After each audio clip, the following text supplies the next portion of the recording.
series I can introduce you to, my dude. Alright, recipe for a turnabout. Let me leave it on the screen for like a minute or so that making the VOD is easier.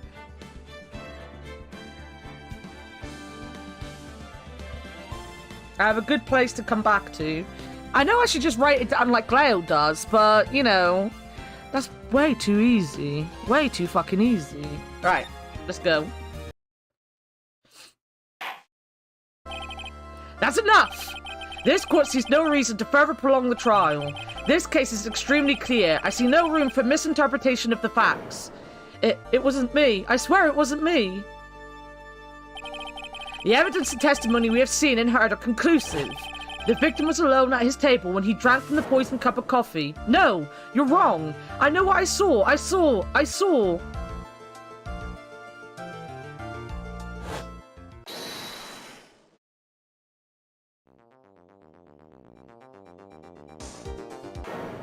saw someone else there. A man. He's the real killer.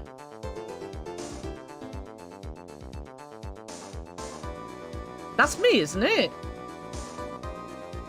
Am I gonna be on trial again? That definitely looked like me. Look at these fucking cups. Why won't anyone believe me?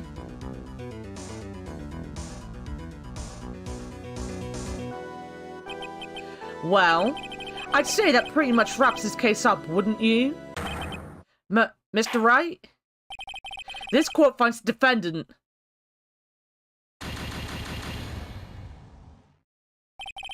This court is adjourned. Sorry, I burped and said adjourned at the same time. Adjourned. January 6th, 10:03 AM, Wright & Co. Law Offices. Ah! The start of the new year always makes me feel like I can take on the whole world. Let me do some movie moves, shall I? Let me get my bear. I want to move him down a little bit. And then the chat box, let me move you up here. And I'll make you a little bit bigger. There we go.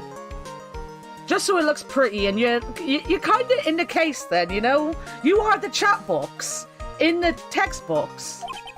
I bet it does, Maya. So, I've decided that our resolution should be Zavari, take on the world. What do you think? Sure, whatever, Maya. But I think maybe you'd have more than enough mistletoe cake. Never. You've got to eat a lot of cake during New Year's. It's practically a tradition. Like watching the fireworks on TV or playing a board game. Hey, pal. My boy! Detective Gumshoe. Happy New Year, Detective. Likewise. Now listen up, right? Here's to another fruitful year of lawyer-police cooperation. Yeah, me too. Alright, pal. You've got some explaining to... Have you got a holiday present for me, Detective? A what? Well, here, have this. It's not really nothing much, but... Yay, thanks. Look, pal, we need to have a talk. Take a seat. Hey, what about Pearly? You haven't forgotten her present, have you? No, yes, no. Are you doing this on purpose? Haha, guess I'm busted. How do you like my first practical joke of the year? Very funny, pal. Now let's see how funny you think it is when I show you this. What is it? A magazine? Hey, I want to see. Deadly poisoning brings guilty verdict. Defense attorney Wright trounced. Trounced? Let me see that. The defense attorney gave an almost childless amateur performance yesterday. What the heck is this? It's a report, pal, about you. Listen to this. Mr. Wright must take full responsibility for the ruling in this case. Well, and don't tell me you don't remember anything about it. But I don't remember anything about it. When was that issue from anyway? December of last year, which I guess makes it last month. Which makes it old news, you mean? But I wasn't involved in a poisoning case in December. So what do you think this is all about, Nick? If it wasn't you, pal, then that leaves only one possibility. No way! You don't mean... A phony Nick? This must be Gumshoe's idea of a joke. Guess he's starting off the year with one too. So, what are you going to do about it, pal? What do you mean, what am I going to do about it? Well, it's your fault that the judge found the defendant guilty in this case. My fault? How do you figure that? Because the Phoenix Wright is super famous now. Well, maybe only sort of. Yeah, see what happens when you hotshots start getting too full of yourselves? But I didn't do anything wrong. At least, not that I can remember. You better make this right, pal, now. And that means taking the case back to court. Got it? Sounds like we've got our first case of the new year. Let's tackle with gusto. I don't know. The judge already issued a guilty verdict once in this case. It's not going to be easy to get it overturned. I guess that New Year's resolution is going to have to wait until next year. So you're taking the case, right? Good. I'm going to head over to the courthouse then. After that, I'll go back to the precinct. Drop by if you need something, okay, pal? Guess people are starting to know the name Phoenix Wright. If a client entrusts a case to me based on my reputation, I guess I am kind of responsible. But why would someone want to impersonate me? What sort of a guy would do that? Well, obviously the person who poisoned them, because they look like me. A phony? A phony. A phonix. Exactly. So, what's our first move? I guess we go down to the detention center and talk. Wait a second, Nick. This person's behind bars because of you. Whoever it is isn't going to be jumping at the chance to meet you, right? Hey, let's get one thing straight. It wasn't me. It was a fake me that did this. I wonder if he looks exactly like you. You're phony. Zin-Oaf? Oh, it's Phoenix backwards. Alright. I mean, I hope not. Huh. And what kind of name for an evil double is Zin-Oaf anyway? Ah, Nick, I've got it. If you're gonna ask whether I've got a twin brother, the answer is no. Sport. Did you notice Gumshoe was acting weirder than usual, or was it just me? What do you mean? I mean, he was really worked up. Like a guy who's just found out he's gonna be a dad or something. Yeah, I guess he was acting kind of strange. Maybe he realized he's got strong feelings for you, Nick. Considering how we interact, I seriously doubt that, Maya. Well, if he wasn't nervous because of you, then maybe it's because of our new guilty client. It might be. Yo. So, you've still got the badge, I see. Huh? Well, I'm a lawyer, aren't I? Yeah, but I guess I just didn't think you'd keep on being... Bleh. But I guess I just didn't think you'd keep on being one for this long. You have to admit, you've had some close brushes with death because of your job. Failed to see how being a lawyer is more dangerous than channeling dead people. Can't believe you've got an impersonator. I can't either. Huh. Oh, but look at the bright side. Only famous stars have people impersonating them. This isn't funny, Maya. It's not just an impersonation. This guy stole my identity. And someone may have been wrongly convicted as a result. Guess you should have gone into showbiz, huh, Nick? Huh. I will never understand how your mind works, Maya. Oh, I didn't mean to press that again. No! Wrong button! Let's have a look. There's a giant building just outside the window. It's the Gatewater Hotel, a high-class luxury hotel. The chain is getting so rich that they bought a whole chunk of the next town over and started building a huge theme park. It's going to be called Gatewater Land. I wonder if that bellboy is going to send me a greeting card this year too. I like the fact that the story of that hotel is still going in the game, you know? It's still there, in-game. Charlie, a quite decorative plant. He's sort of a keepsake, something to remember Mia by. Sure, the office is a mess, but I never forget to water this little fella. An old movie poster. Apparently, this was the first movie that made Mia cry when she saw it a long time ago. Maya watched it recently and she said she cried all night too, which I guess is why it's back up on the wall. I'll have to check it out one of these days. It's my desk. I don't get to use it much, so it's still super neat and tidy from when Pearls cleaned it. Difficult looking legal books stand in a formidable row. They mock me. Actually, I've neglected them for so long that they're covered in a layer of dust. I guess I should at least pretend to read them once in a while. Right. Let's go. Criminal Affairs Department. It's been ages since we came down to the precinct, huh, Nick? Looks like Gumshoe isn't around. He's got it so easy, leaving everyone else to do the work. No, he's out there somewhere. My bet is on the courthouse. He's probably trying to arrange the retrial of this case. Guess that means we should go to the detention center and chat with our killer, huh? After being convicted without a fair trial, I'm not sure killer is the right label. The badger has a friend. Hey, that's the police mascot, isn't it? It's so cute. That's the blue badger. It was my idea. I made it, and now it's the national symbol of the police force. So what's with the pink one? It's new, right? She's not an it, Nick. She's a she, right, Chief? Yup. Meet the pink badger. So one's called Blue, and the other's called Pink, but they're both called Badger. You got it. They're married. Mr. and Mrs. Badger seem to be cuffed together, Chief. You got it. That's marriage for you. Whoa, a mascot that's deeper than the deepest of deep oceans.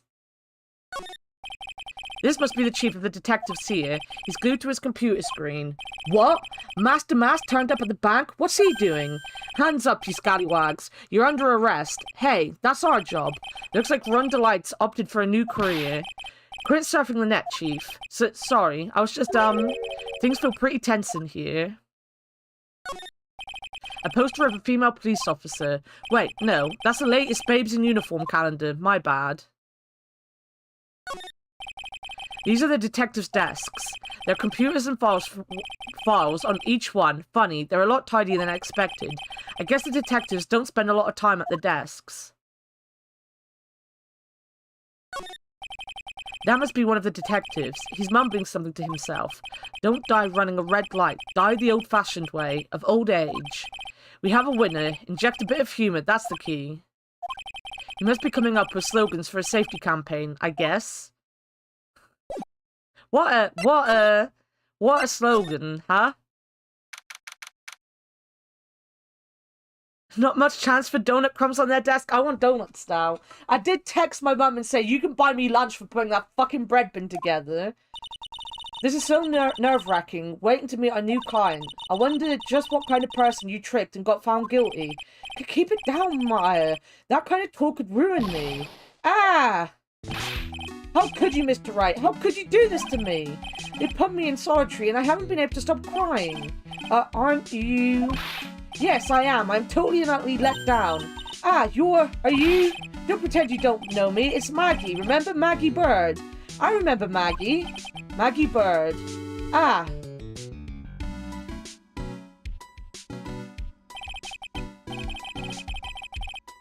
Why do I have food on the brain so much today? I'm hungry. You know what? I'm gonna go and get some chocolate because I haven't actually eaten yet. Because I've made such a mess in the kitchen, I couldn't be bothered to cook anything. And because I bought a kebab yesterday, which was horrible. Like, the place I bought it from is the place I always get it from, and it's always really nice. But it was fucking horrible yesterday. But because of that, I can't fucking order either. So I'm gonna go and get some chocolate. I have a Cadbury's caramel bar in the fridge. I'm gonna go grab that. And I'm gonna drink this little bit of my drink and, you know, refill my drink. I'll be back in a second. You all look at Maggie doing her thing.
I'm back.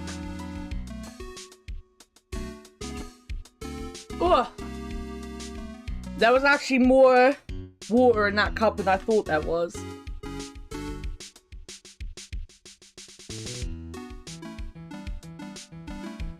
Maggie Bird. She's the policewoman I defended that one time. She was accused of murdering her lover. He was a cop too. What are you doing in here? Didn't I get you a quit? Oh, sure. Very funny. After that fifth-rate defense job, you come in here and start making jokes. You better hurry up and tell her what happened, Nick. Oh. I see. So that's where we stand right now. I'm sorry, you've been caught up in another murder. My whole life has been nothing but a whirlwind of bad luck and failures. I vaguely remember her saying the exact same thing last time. Did you get Donomy? I did. Like, it was the same meal I get every day. So, like, because I was depressed, I decided to get some comfort food. And the Donomy on chips is, like, my favorite thing. And that place, like, I'm not going to complain about it because I know it wasn't even possibly that it was bad. It just tasted different, like, really different. And I didn't like it as much. But, I did also find a hair in it, but I was so depressed, I fucking ate it anyway. Not the hair. I took the hair out. That's how fucking depressed I got yesterday.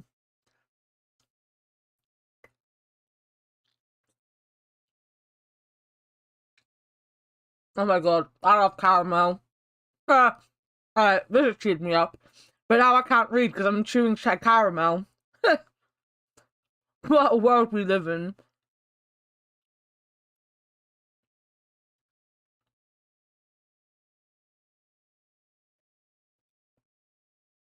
What a world we do be living in. I said, I DM'd my mum. I texted my mum and said she's got to give me lunch for doing the thing. I don't know when she's getting back though. But there's chocolate bar. Oh, lovely. Nice and cold as well.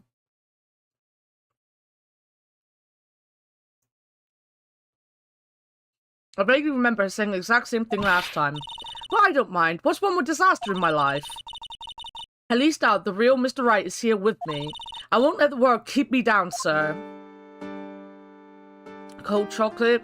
Oh, I forgot you don't like cold chocolate, do you?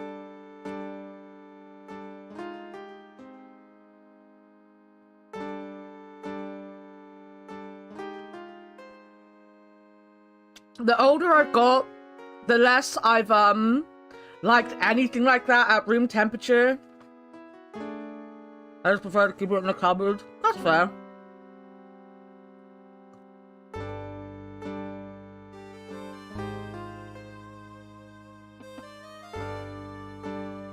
I'm probably gonna get, ice cube holders. Because I'm having a problem keeping my drinks cold enough. And when it gets lukewarm, it takes me longer to drink them because I'm like, I hate lukewarm everything, I think.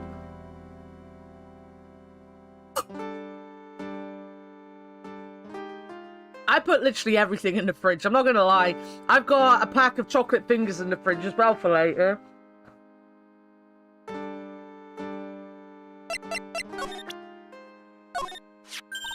That badge, is it real? Of course it's real. That's what they all say, but I've been duped before. Give it to me for a sec. Ah, chomp. She bit into it. And I left a few teeth marks too. I can see that. I just wish I could remember if that means it's real or fake. He said it was real. Colder things tend to have a nicer texture, to be fair. I've always been a bit weird with it. Like I've said it before. It's like one of the things that turns me off of warm drinks is that they're warm. Like I don't like drinking warm drinks just because they're warm. So like even when I'm drinking, like that's one of the big problems I have with just water. It's like even if you get it from like the cold tap, I can't drink it. But water just tastes weird anyway. I don't like water. I don't know why I'm bringing up water. I hate life. Fuck everything. Oh, yeah, I need to ask you about this. Hey, this article's about my case. Can you tell me anything about the guy who was pretending to be me? Yes, sir. It was the morning after I'd been arrested. I met you in the visitor's room here. You were wearing one of your super sharp suits. Me? Yes, you, Mr. Wright. Hey, Maggie. Was my evil double Aimer here too. No, I don't remember if only you, Maya. Oh, it would have been so cool.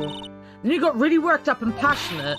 I'm gonna get you cleared a this crime, you said.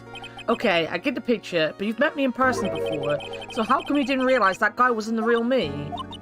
I guess, looking back now, it was a little strange. Only a little? Well, okay, so you were a bit taller than normal, and you looked a bit shady, and your voice was a bit weird. Oh, and you had this kind of funny accent, and... So the guy was nothing like me then. But he had your spiky hair and blue suit. Is that all it takes for someone to imitate me? How about everyone else in the courtroom, like the judge and the observers? Didn't they realize he was an imposter? Everyone had those big question marks on their faces, but it seemed that no one wanted to say anything, sir. This case just keeps getting weirder and weirder.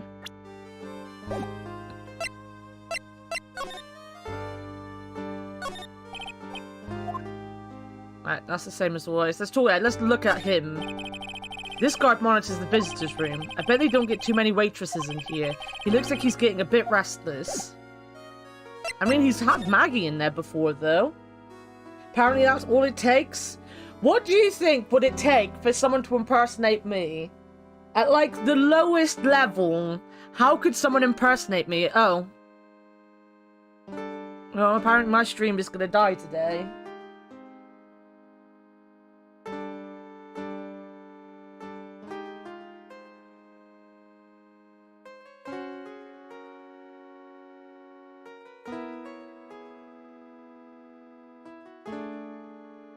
Let me just turn some stuff off to stop it from flashing red at me.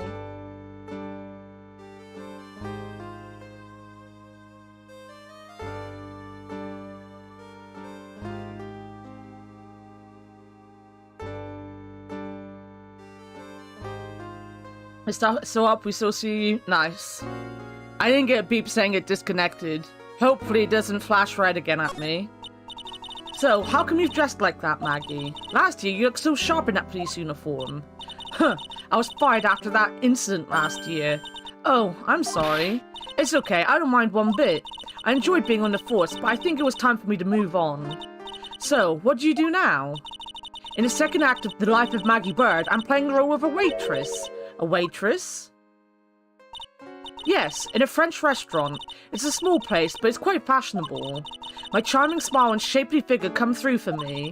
And the owner, Mr. Armstrong, hired me straight away, sir. And then you got into this mess straight away, right? Yeah, you could put it that way. This whole mess started on the 3rd of last month, and it happened at Tres Bien. Tres Bien? Yes, it's a restaurant where good service and a friendly smile are always included. Oh. There were 2 men at the table, both drinking coffee. And then...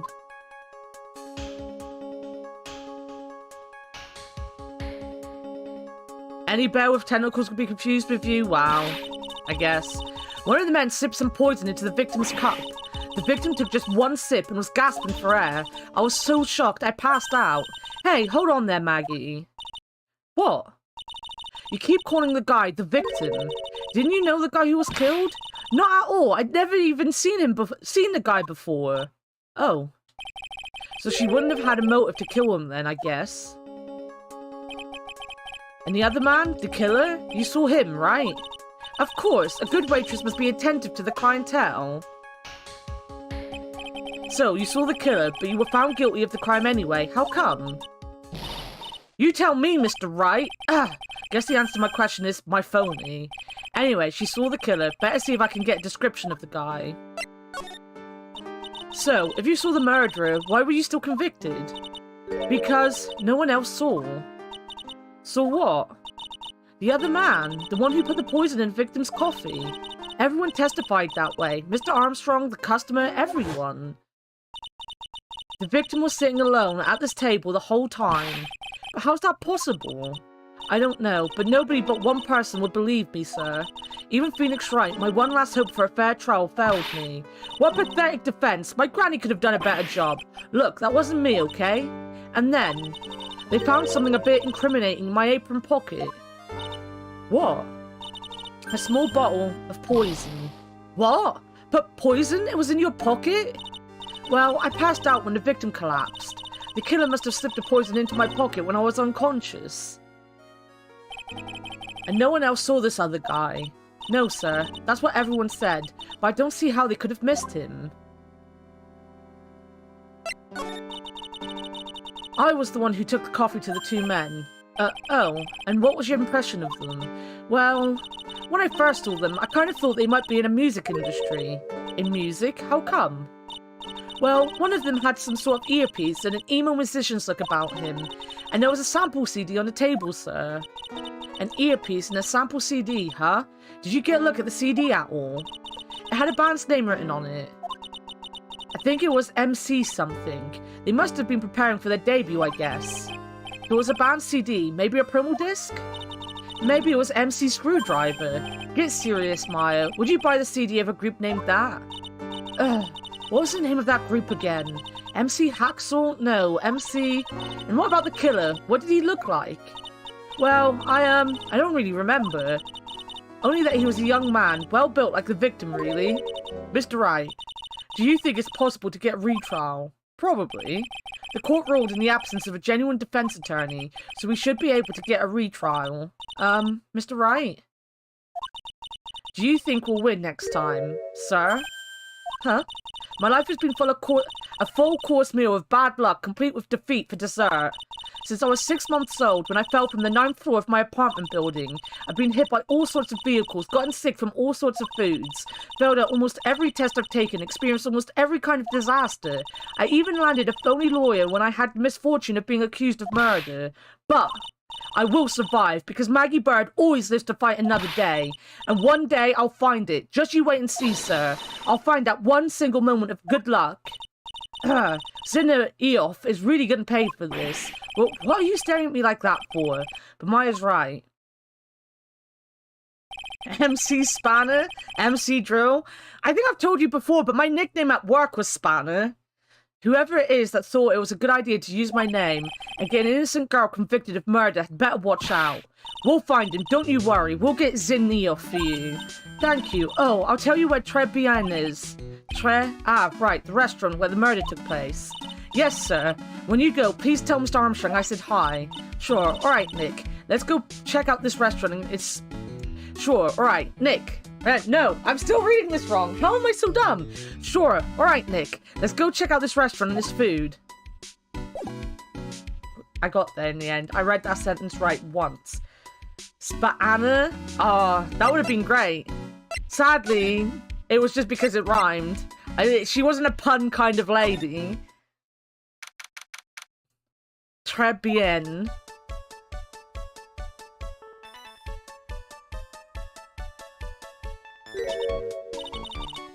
Wow, look at this place. Look, more like smell. What is with the suffocating scent of flowers in here? Then again, girls like that kind of thing, right?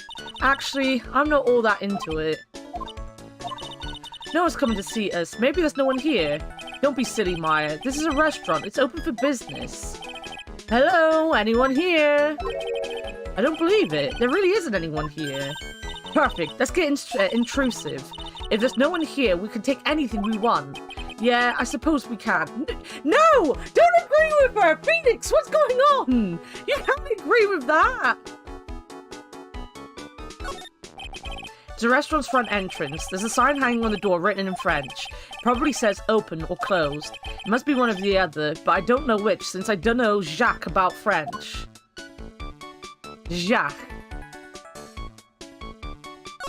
It's a rack full of fashion magazines, and they're all in French. Why don't you try wearing something a bit more chic next time, huh, Maya? Yeah, I guess I could. I'm always in my acolyte clothes, aren't I? It'd be fun to wear normal clothes every now and then. There's something stuffed in behind a rack. Looks like a sports paper to me. Hey, and look at this. Someone scribbled a little doodle on one of the pages. MC Bomber. And 1, 2, 3, 4, 5 zeros. $100,000? Maybe? I wonder what MC Bomber is supposed to be. This paper is from December 3rd. This paper's from the day of the poisoning. What? Paper from the day of the murder. This has got to be a clue. I should see if I can find some more about this paper.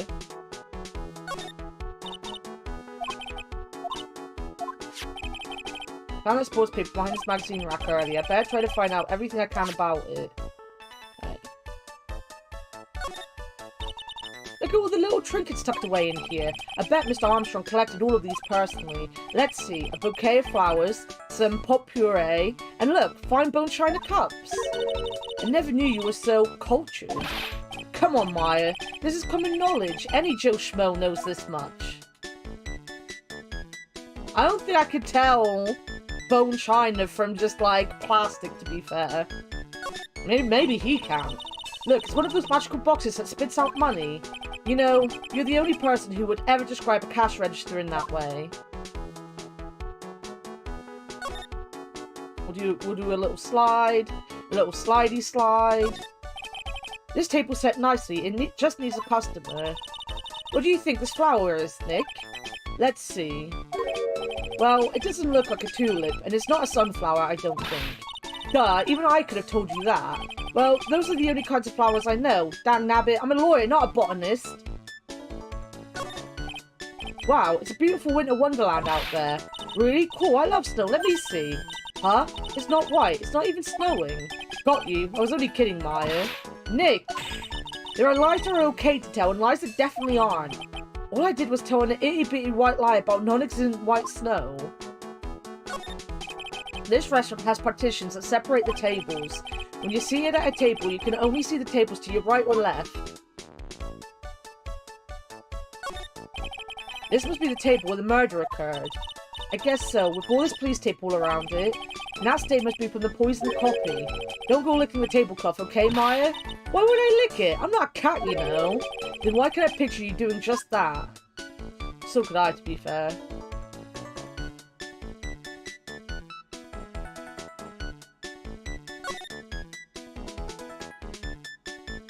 One day, I really want there to be a slide, right? And like you slide to this side and you do everything you have to on this side, then you slide back and it's just someone there in picture and it makes you jump. I really want that. I super want that. That would be so cool. You don't want wasted coffee? True.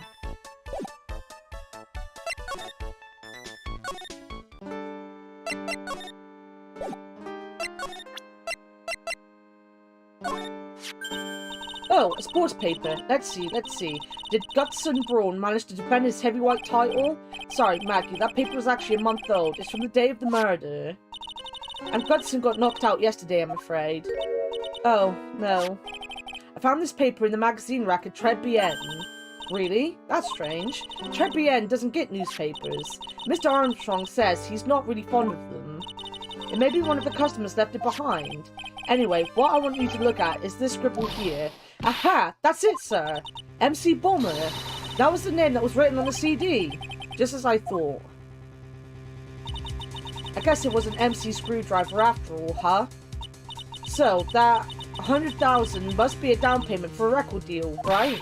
If someone gave me 100,000, I'd sing for sure. The Master of Quran, or the Spirit Song, or even Maya's theme. Okay, Maya. So if the sample CD was on this victim's table, that means this newspaper must have belonged to the victim. You're right. So the victim left this behind on the day of the murder, huh? I think we'd better step up the investigation, don't you, Nick?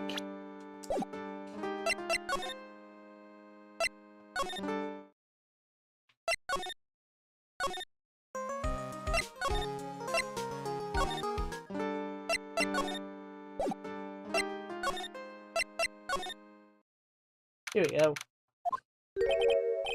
Ooh la la, bonjour. Welcome to La Tribienne. Oh, hello? What happened to Maya? She's frozen stiff.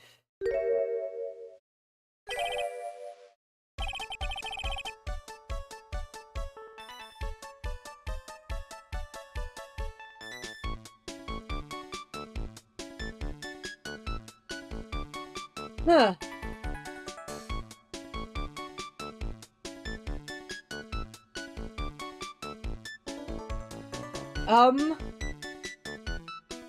So, this is a character.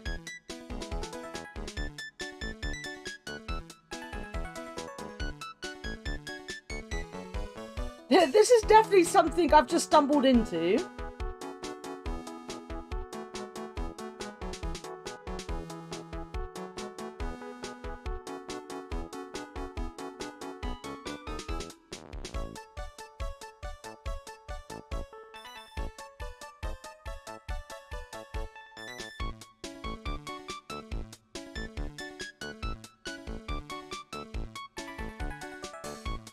Bienvenue! Welcome to my petite restaurante. Huh? B Avenue? Oh, non, my petite tulip. Huh? Me? Look at this face. Like the kitten rejected by its own mother. You are fatigued, non? Oh, look, you need this. An aromatic bath oil melange of Le Nerelli and La Rose. Rosa, maybe. My personal recommendation. You think I need what? Oui, oui. Just add a couple of drops of this mixture to the bath water and voila. It will soothe your body and your mind. It's simply fantastic. Really? And for le monsieur, who? Me? Look at that face. Like the puppy rejected by life itself. You are fatigued, non? For you, monsieur, I recommend this. Oil of bergamot. And maybe a hint of oui. I will add le peppermint and le calorie sage for fragrance. Exceptional. Such an invigorating recipe will bring out your delicious beauty, monsieur. My beauty? Alors, if you'll be seated, I will bring you the special menu of the day. Actually, we're not here to eat. We're lawyers. Mais bien sûr. I know this already, monsieur. You are the Phoenix, right, no? Yes, you know me? Mais, oui, I never forget a man who flirts with me, especially in court. I guess he was cross-examined by a mysterious Zin Eof. It looks like everyone to do with this case knows who I am already. I wonder what sort of impression Zin Eof's been leaving on people, don't you? Allow me to introduce myself to you again. I am Jean Armstrong, enchanté.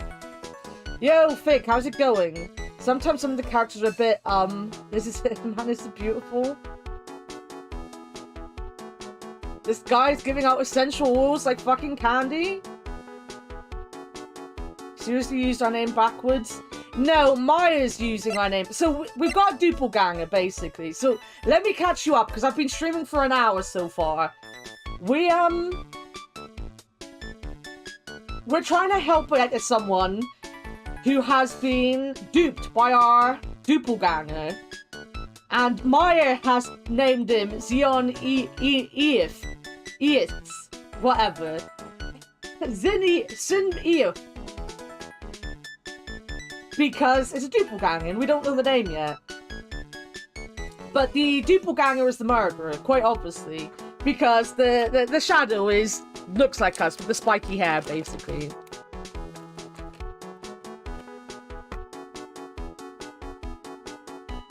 How are you doing today, Vic?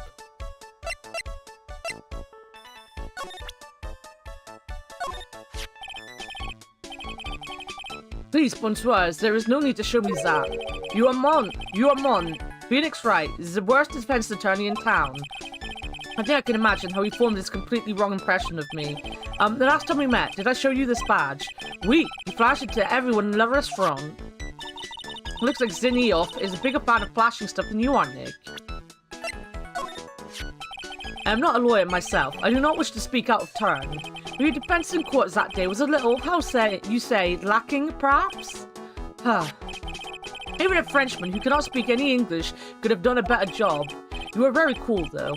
Oh, oui, so handsome. Wow, I wonder just how bad defense could have been. Every time you opened your mouth, the old courthouse stirred. Oh man, that is something I don't want to imagine. Yeah, laundry in the oven and food cooking on a lamp.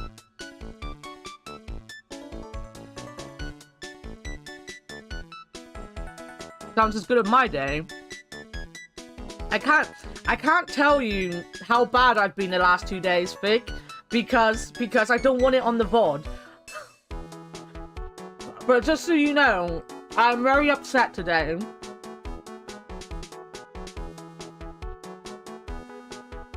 And then I wrestled a bread bin. So, you know. And now I'm eating chocolate.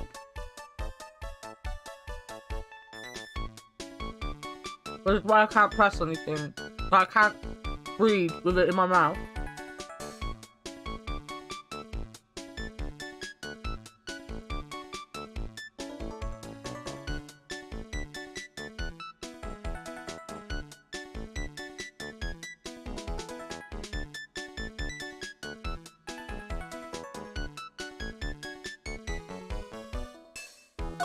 There we go.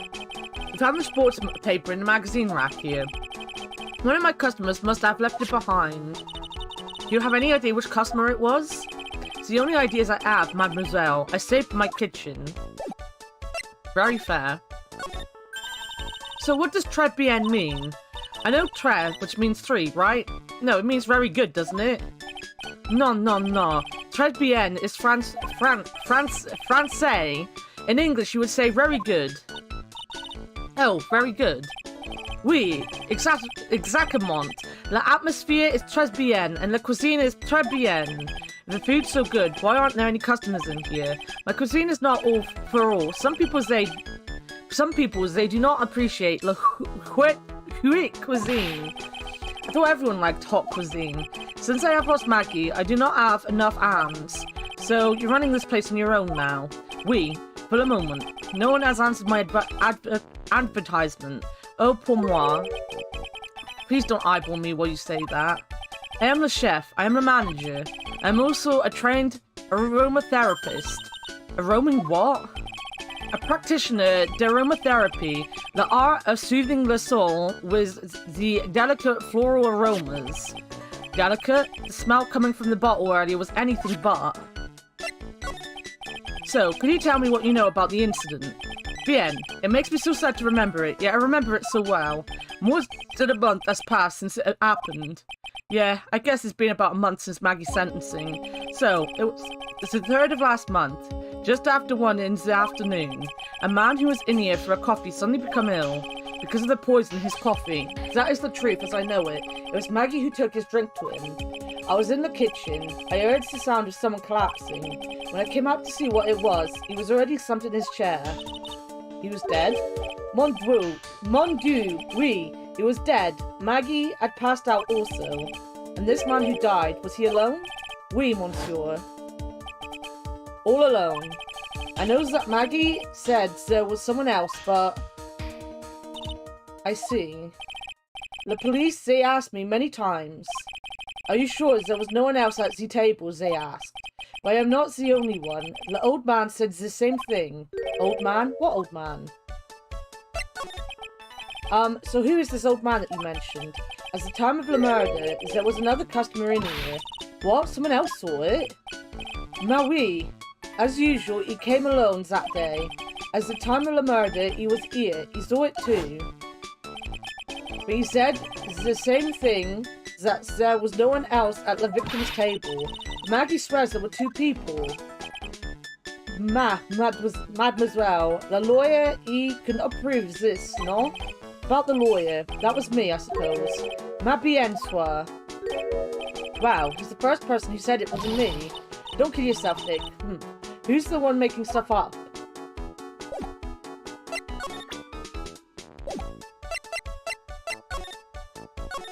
Right, let's talk to her. No. Move. Here. No.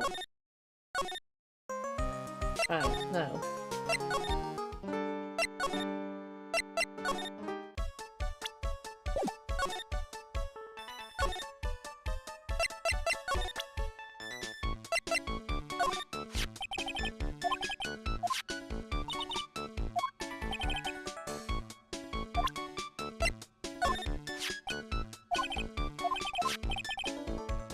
Oh, wait a minute. I know what I'm missing. I know the thing I always fucking forget. This shit. Maggie was a policewoman once. N'est-ce pas? Yes, but she had to quit for reasons beyond her control. Oui. She was the suspect in the murder investigation, no? Oh, you know about that. That is why I gave her the perfume for the happiness. Happiness perfume? Oui, blended from bergamot, like I have given to you before. But she's been arrested again, and found guilty this time. This is true. A natural aroma of unhappiness must have been very strong. Just admit it, your perfume doesn't work. I'm not surprised she was the prime suspect, after something like that took place before my very eyes. Something like what? What's this guy talking about? Does this mean Maggie did have a motive? Gotta ask this guy for more info, stat. It is hard to imagine, I know, but I was an apprentice for 5 years in Le Gay Paris. Wow, in Paris? It was something the chef there said to me that made me decide to open my own restaurant. What was it? That awful man said to me, you must train for another 10 years. Oh, it was such a shock, so unexpected, but you would have to be a fool to do this, no? Maggie took the coffee over to the victim. Did anything happen? I suppose you could say so. So what happened? No, it was nothing. Look, Maggie says she didn't even know the guy, but she's still been indicted for murder. Prosecution must have come up with some kind of motive. It is true. If there was anything at all between Maggie and the victim, it could be relevant. So please, tell us anything you know. Fuck this bitch.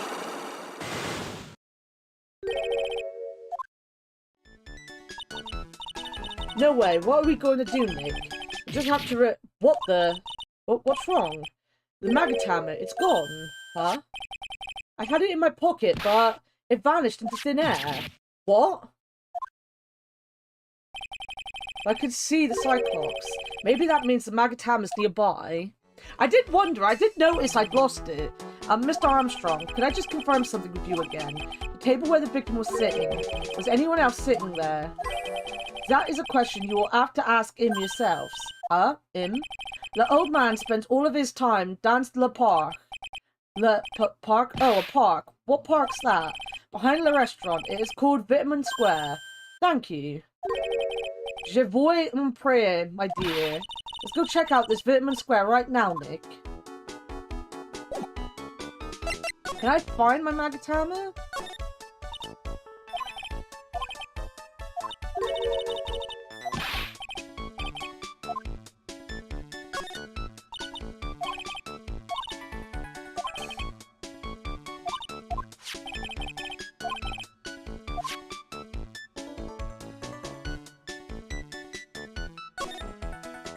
I did lose it when I picked up the magazine.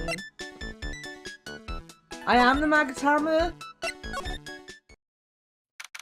Oh my god, I love this. So this is Vitamin Square. Yeah, I see where they get the name from now. The fruits scream vitamins at you. Hey, Nick. That's the guy, right? Isn't that the old man Mr. Armstrong was talking about? That grouchy-looking grandpa? He's throwing seeds out for the pigeons. Maya, he's not throwing seeds for them. He's throwing seeds at them.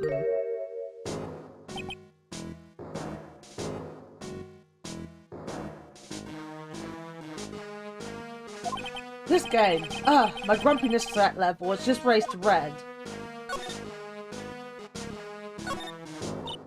Hey, look, pigeons. Yeah, and heaps of them too. Did you know that pigeons are a symbol of peace? That's a dove, not a pigeon. Poor things. So they can't be symbols of peace and harmony just because they're grey. Is that it? You're overthinking this one by just a smidge, Maya. This place is so fruity. It's not a bad thing. Besides, I love apples. They're among my favourites. Then the apple slide is perfect for you. And what is so perfect about it? Oh, come on. Don't be a stick in the mud. Slide down it a few times. Go on. Woo! No way. I get covered in sand if I slid down that slide. Anyone can see that. Yeah, you're right. Otherwise, I'd give it a try too. I used to love sandboxes like you wouldn't believe. Really? You? Sure, finding iron fillings in the sand of a magnet was my favourite thing to do. Iron filings? Wow, that's too exciting for words. It was my ambition to collect every single shred of iron in the sandbox. I was such a kid back then. So, did you manage to get all the iron? No, I never did. I think I came close though. Come to think of it, I still have all the iron filings I found way back when. You want them? No. No, there's a magazine here. It's a magazine full of job listings. You disgusting rogue, picking up something someone else threw away. Threw away? Did you throw this away? Are you looking for a job? Huh? That's none of your business.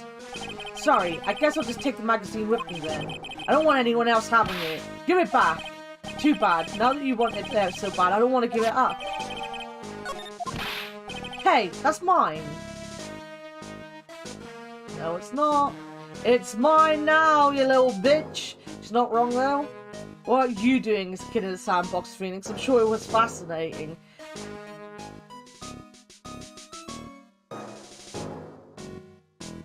Sandboxes are disgusting, though. People pee in them. Excuse me, sir. Can I just ask you about this? Sir? Here you go, boy. How does some pigeon feed sound to you? This wasn't exactly what I was hoping to get out of this guy. Excuse me, sir. Can I just ask you about this? Oh, you're just gonna throw pigeon seed at me. Fine, whatever.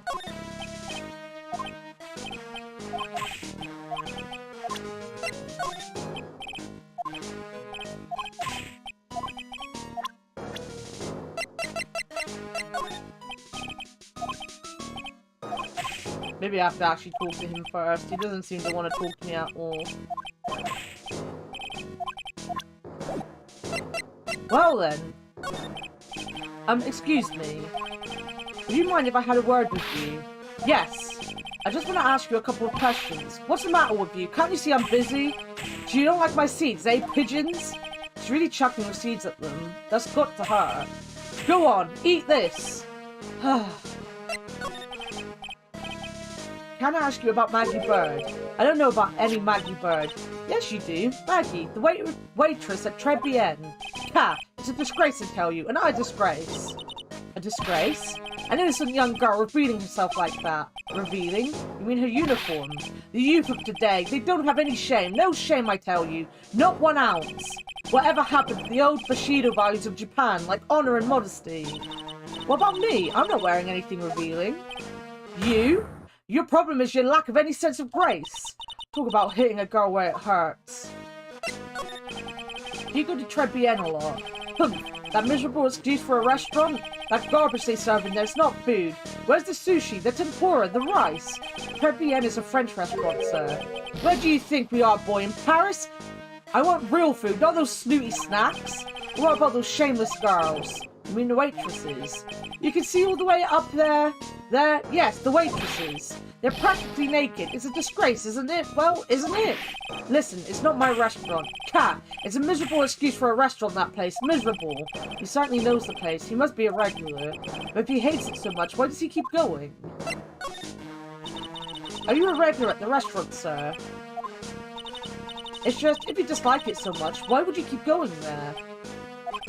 Sir? There you are, you filthy pigeons. You want food? Haha, take that. He must be hiding something, right? If he is, I should be able to see a cyclops or two. Oh, wait. I don't exactly have the Magatama right now, huh? Remember, Nick, that Magatama is only on loan. You better find it or else. If Pearls ever gets wind of this, I'm gonna be in a world of pain. Right, so I've gotta go back and find it then.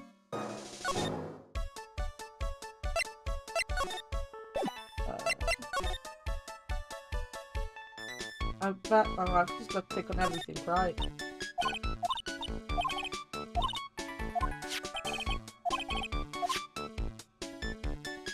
Better just click on everything.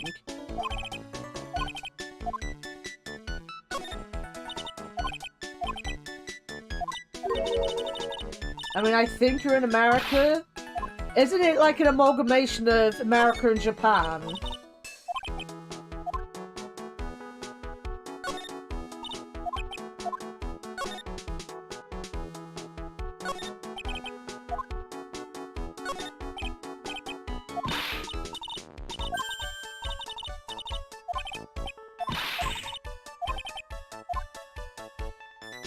California.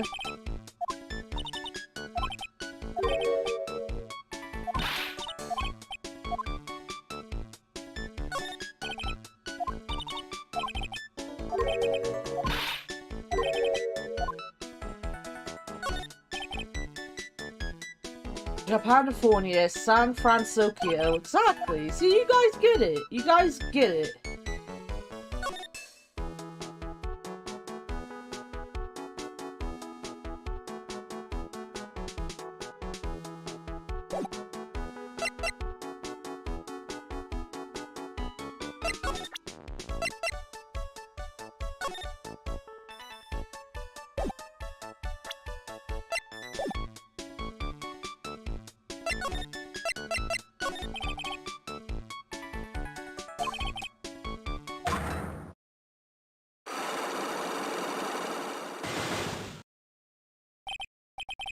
It was nothing, I'm sure.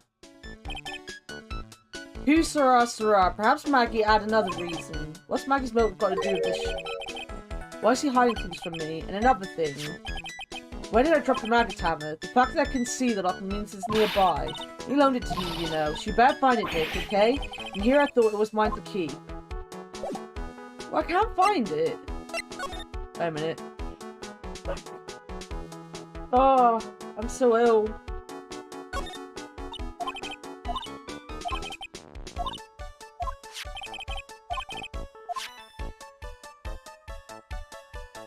Thank you.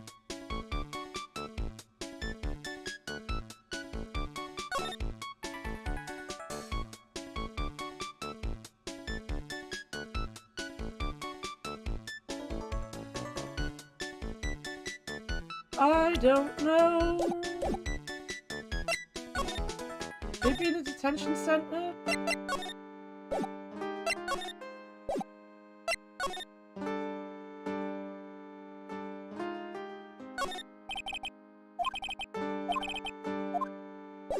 No?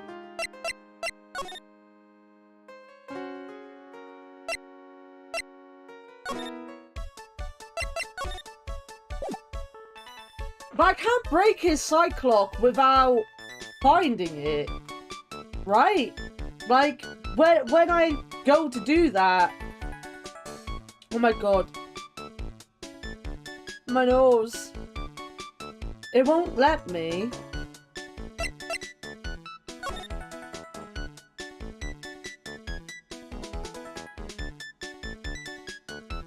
It's like a...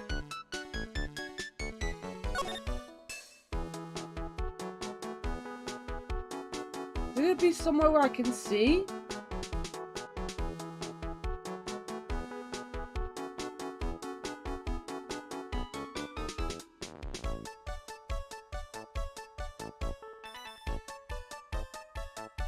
I got my face up against everything, trying to find it.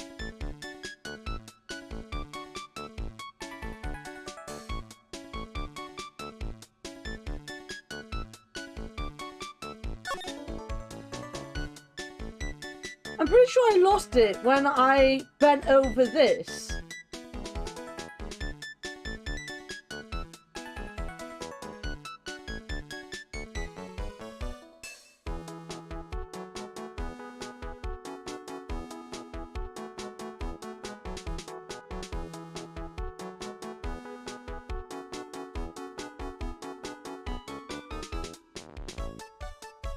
Ugh.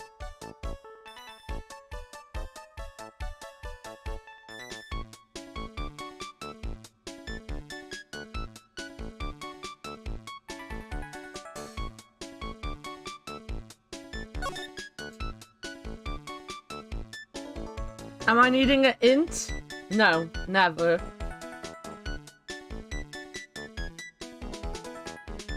Ugh. The last thing I need is to be fucking ill when I'm so miserable and everything's going wrong. I have 3 weeks of this to go.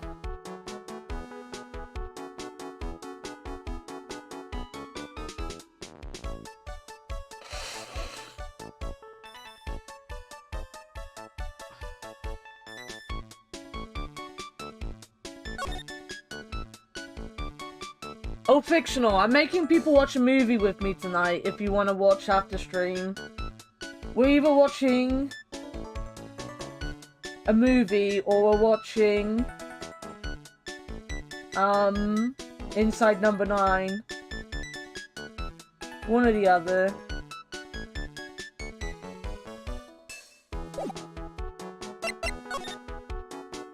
What's the movie? It'll be Clerks 3.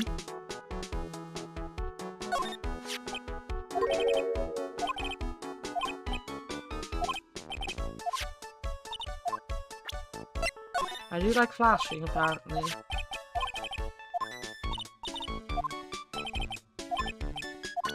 You know what? This would have been Scott from Chopped if he was French and not Italian.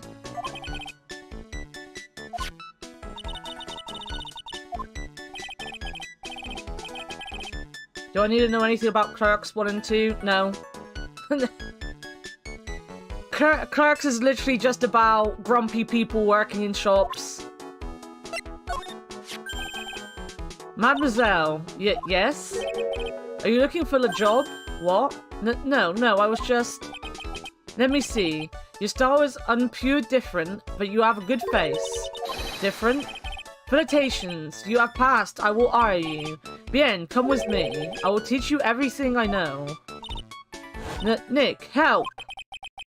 I don't know whether to laugh or feel bad for Maya. Maybe I should do both. You don't have to watch it if you don't want to, Vic. Alright, now I've lost Maya. Now I've lost everything. What am I doing with my life?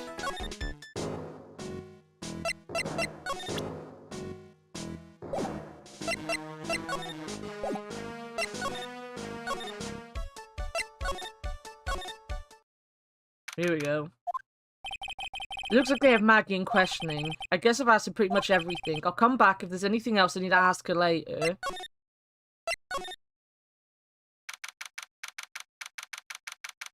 It's a dark comedy? Does it class as a dark comedy, does it? I wouldn't say it was a dark comedy, to be fair. It literally, like, the first one was Kevin Smith's first film. It was in black and white. And it literally was just a bunch of guys, like two guys. One works in a convenience store, the other works in the store next door. And they were grumpy, and they were doing anything but working. And it was kind of like... I'm not a huge fan of Clerks 1. I understand why it was such a big, like, cultural, cult classic at the time. But Clerks 1 isn't one of my favorite Kevin Smith movies. I don't really watch it that often. Then in the second movie, they kind of said the shop they were working in had burnt down. So they went to work at a Movies, which is basically their version of McDonald's, basically. And again, it was just them lot fucking around in a restaurant. But the second one actually kind of got a little personal with the two main characters. The third one, I haven't read anything about. I'm still looking forward to it. Well, pal, have you found the evidence yet? The one that's going to find her innocent? No, not yet. We've only just started our investigation. Well, whatever you need to know, I'll give you the dirt on it. I'm putting off all my other cases for now, pal. Gumshoe's really fired up about this. Oh yeah, one more thing. The retrial's been approved. Court's sitting at 10 AM tomorrow. And Goddard's gonna be the prosecutor. Oh, him. Now, listen up, pal. If Maggie's found guilty again... yes? I'll make sure you get locked up good for it. Got it? So the guilty party was Maggie Bird, huh? Yeah. Back when she was on the police force. You were her mentor when she was a rookie, right? Yeah, I kept a close eye on her. I mean, not too close, you know? Hey, what's with the funny looks, pal? I was just her... It wasn't anything like... Look, sure, I was her boss when she was doing her training. But that was it. Nothing happened. Gumshoe sure is sweating up a storm over nothing. So that's it. Our big old Gumshoe has a little crush on Maggie. I don't like her or anything. I was... Note to self, gossip with Maya about this later. Look, pal, don't tell anyone, okay? Gotta keep it a secret, got it? So, sure. And would you mind not guessing what I'm thinking all the time? Hey, tell your face, pal, not me. You'd have to be blind not to see what's on your mind. So, I was wondering, could you fill me in on the victim? Glenn Elk, he was a computer programmer. I see, a programmer. He was just a regular Joe working for a small-time computer firm. Maggie never had any contact with the guy before that day. and all she did was take him his coffee on the day of the murder, pal. Yeah, Maggie also claimed to have never seen the guy before. The victim go to the restaurant often, not according to the chef, stated it was the first time he'd seen the guy, a programmer, and a first-time customer at that. What possible reason could Maggie have had to kill a guy like that? That's what I thought, but motive was still somehow established in her trial. You're kidding? What was the supposed motive? Sorry, pal, I'm really busy. I haven't got enough time to shift through these papers. Looks like you look into it yourself, okay? What could this motive have been? Yo, welcome back, Sean. I definitely don't identify him more with Office Space. Just watched the stupid sprint quali thing, and I still don't understand what the point of it is. As I said, I feel a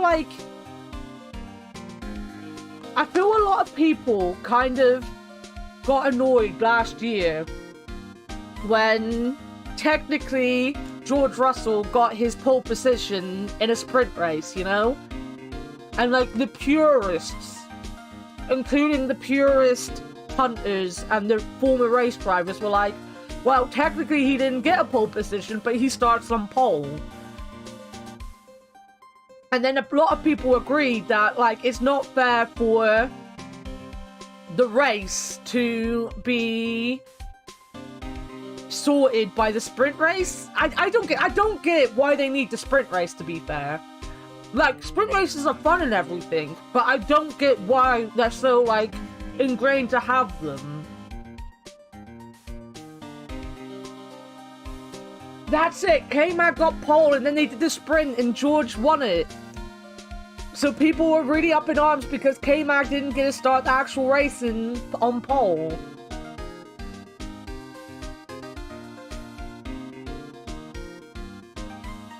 I don't think anyone's really been asking for them.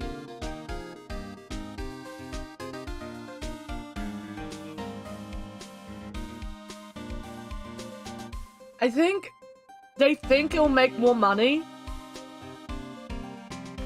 Like, people who might not show up on a... People that might not show up for qualifying and for practice on a Saturday might spend more money coming to races on a Saturday to see the sprint now. I think that's what they want. Yeah, it's basically just like its own little thing on a Saturday now.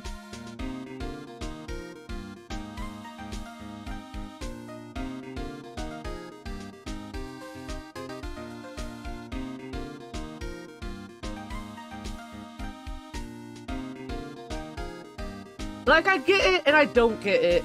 It's kind of nice because there's less, like, strategy that goes into a sprint, right?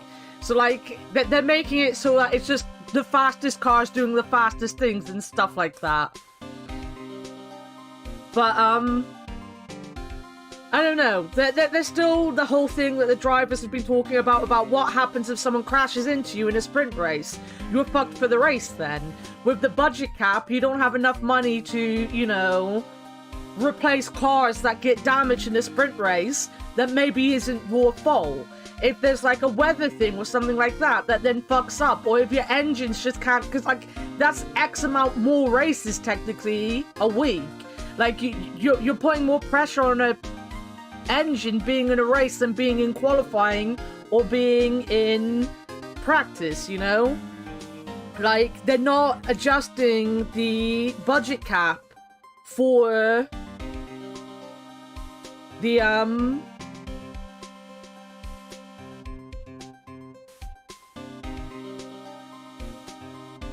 for the sprint race, you know? So, like, there's a point that adding the sprint race and everything around it to the weekend is just gonna fuck teams over. Yeah, they haven't even put the engine... Exactly. Like they haven't... They've added basically 6 more races and then...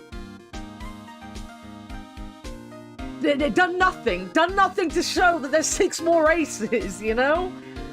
But it's all kind of moving. They're changing the rules all the time. And I want to talk about it, it's their stream. As long as I'm not talking about a certain someone and a certain something, and thinking about it, which technically I did do because I went on to Discord and upset myself again, then I'm fine with whatever we talk about. We can talk about whatever you guys want to.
Will I ever learn? No, I won't ever learn. This isn't really a proper investigation. I'm kind of working on it by myself. Oh, that's right. The judge already ruled on the case and all the evidence is in already. The only problem is with Maggie's testimony. Yeah, it doesn't sound very good for us, huh? Look, pal, I've got a mountain of papers on this case to look over before tomorrow, so I'm just gonna say this. Maggie Bird's no liar. She's... Okay, so she's a bit out there and a bit of a off base sometimes, but she was a good cop. That's not exactly complimentary, you know. So what do you think really happened, and just how contradictory is her testimony? The biggest problem with Maggie's testimony is the number of people at the table. Yeah, my thoughts exactly. Maggie still insists there was another guy sitting with the victim. Right, but get this. Everyone else in the place says the guy was alone, even the chef. And then there's that CD. CD? Oh yeah, she did mention something about a CD. And there was a sample CD on the table, sir. But our guys turned that place upside down. There was no CD. What? Not on the table, not anywhere in the whole restaurant, pal. But didn't Maggie say the victim was wearing an earpiece too? Yeah, but that was for the portable radio in the front pocket of his hoodie. A radio? He didn't have a CD player? You got it. Your phony never explained that contradiction at all. Come to think of it, the owner of Trebian didn't mention that CD either. I don't know why, but I get the feeling Mr. Armstrong's got something to hide. Maybe it's the maggot hammer that's telling me he's got something to hide, you know? I wasn't at the trial myself, but I asked this one detective I know how your defense was. And what did he say? He started off by saying, I'm at a complete loss for words, but he must have found some quick because he went on about how bad you were for an hour. But he said you sucked so much it seemed like you were trying to get Maggie found guilty. It looked like I was trying to get Maggie found guilty. What's that? A sports paper? Yeah, I found it at the magazine rack at Trebian. It's dated the same day as the murder. You may be onto something here. And take a look at this. See this writing here? MC Bomber. Hey, what is it? I've heard that name somewhere before. Yeah, MC Bomber. Wow, he actually seems to be thinking for once. Ah, it's no good. I can't remember. And he goes back to being the Gumsy we all know and love.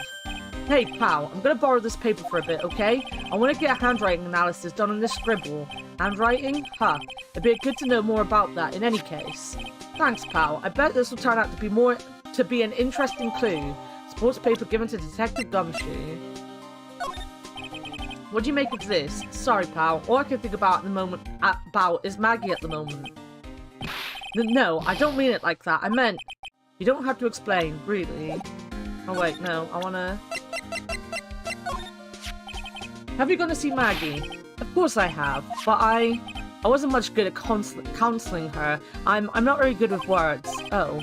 Yeah, I guess I must have looked a bit down. Maggie was really supportive of me. It was great to have someone to talk to. Did he go for her or for himself? The chef of Trebian, huh?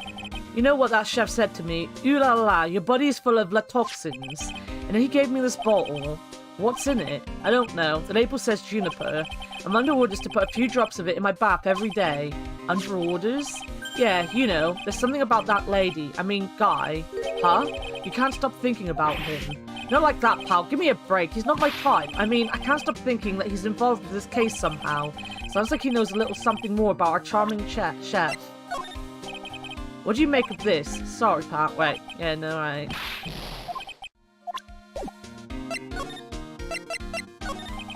So what exactly is it that caught your attention about the chef at Trilogy? It's, kind of hard to say. The guy's probably not even connected with the case anyway. Hey, come on, detective. Didn't you say you'd give me the dirt on anything? Well, this sort of stuff is kind of unimportant, gossipy stuff, you know, pal? Look, how about this? You go to Trilogy and investigate the place yourself, and if you find out anything suspicious about the guy, you report back to me, okay? Don't suppose I get a choice in this, huh? Guess I better find out more about the chef and Trilogy and then report back to Gumshoe. Right.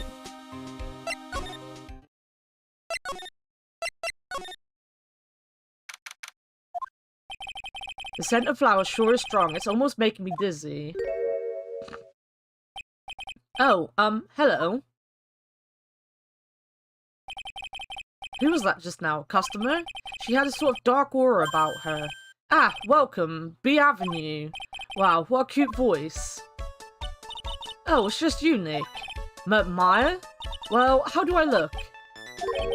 Maybe you should quit being a spirit medium. Maybe, but it's kind of boring being a waitress. I mean, you're my first ever customer. Then who was that woman I just saw? Oh. Since you're here, you might as well have something to eat. I am kind of hungry, actually. So, how do you like your new job, Maya? I never knew there was so much for a waitress to do. Take people's orders, bring them their food, make coffee, work the cash register. Of course, we need a customer before I can do any of that. Yeah, it's a nice-looking restaurant. It's a shame more people don't come. Don't forget about the ultra-cute waitress. Check out my gimme a tip smile. Hey, Nick, why don't you order something? The chef's preparing a tasty lunch set at the moment, or so he says. How much is it? It's the twin tea set, so it's $20 of course. The twin tea set? I believe I'll be taking a pass on that. It's kind of expensive. What? But you can't. Come on, Nick. It's not every day I get to be a waitress. I want to try carrying plates and working the cash register. How about cleaning the toilets? That should keep you busy. Yeah, right. Maybe later. About the lunch. Oh, a fine choice, sir. No, Kitchen, a lunch special, please. With all the extras, drinks, side salad, dessert, and a gift. Don't need any of that. Just a moment, please, sir. Maya's really getting into this. So how much is this set lunch then? $20, huh? But with the drinks, side salad, and dessert, it's $45? Hey, wait a sec, Maya. Sorry to keep you waiting, sir. Here you are. A deluxe fortified lunch set. Whoa! A dish inspired by lobster and abalone frisee with a balsamic vinaigrette. Bon appetit. Thanks. Come on, Nick. Hurry up and try it already. Lobster, huh? Alright, down the hatch it goes. Well? Are you hungry, Maya? I'm starving. Here, it's yours. Really? Remember, Maya, my wallet doesn't print money, so you better polish off that plate. I just remembered. I've got to clean the toilets. Hey! You can't be in that much of a hurry to clean the toilets. In other words, it's awful. How does that guy manage to make good food taste so bad? Hey, Nick, you want to take a peek at the kitchen? The kitchen, huh? Not a bad idea. Now, what was it that Maggie said again? In the kitchen, you'll get to see all the chef's greatest secrets. In the kitchen? That sounds tasty. Hey, wait up, Maya. What is it? I'm pretty busy right now. When are you going to show me around? There goes my plan to find some cool clue and show it off in your face. Better conduct the search in the kitchen myself. I'm just going to be allowed to walk into the kitchen? Hey! There it is! And here it is, the famous Trilogy kitchen. It's my first time in here too, actually. There's a weird atmosphere in here, that's for sure. Mr. Armstrong will be back soon, so we better search quickly. Chop chop.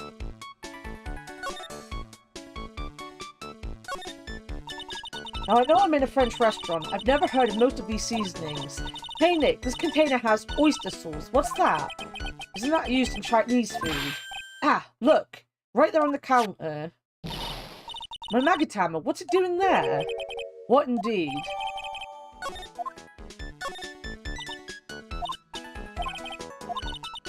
And look at these knives, they look really sharp. I'd like to see how one of those slices through a cheesecake. A cheesecake? You don't exactly need a sharp knife for one of those, Nick. That smells good. Something's bubbling away nicely in that pot. It must be the lobster in that albone fraise with a balsamic vinaigrette. Isn't that what I just ate for lunch? Maybe. What you ate is the only French dish I know the name of. What are these lace curtains for? I don't know, but they give the place a real homey feel, don't they? Lace curtains. You know, if I was cooking a cooking pot, I'd be perfectly happy to sit on a shelf under these. How do you respond to something like that? You just don't. Now this is one large mirror. I bet this is where he makes himself look pretty. There's a book on the dresser. Clarice Armstrong's Bedtime Literature. Not exactly Pulitzer Prize material, is it? It looks like a collection of poems he's written. Poems? Cool. Read one out. And say it in your best French accent, with intensity, okay?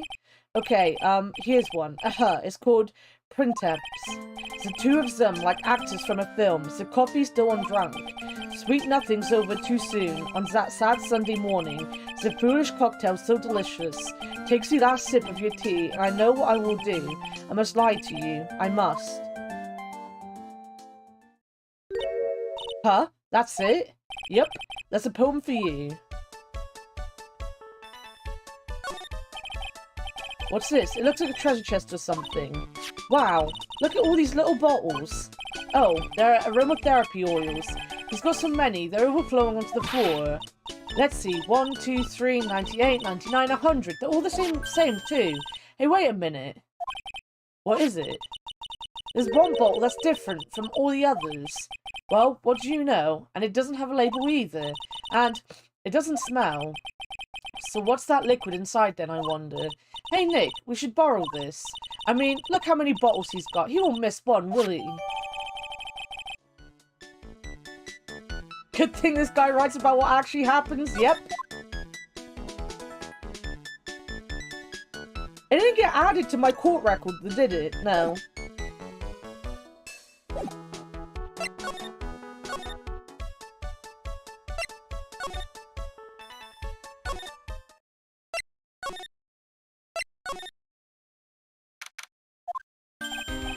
Hey, you're just in time. What is it, Detective Gumshoe?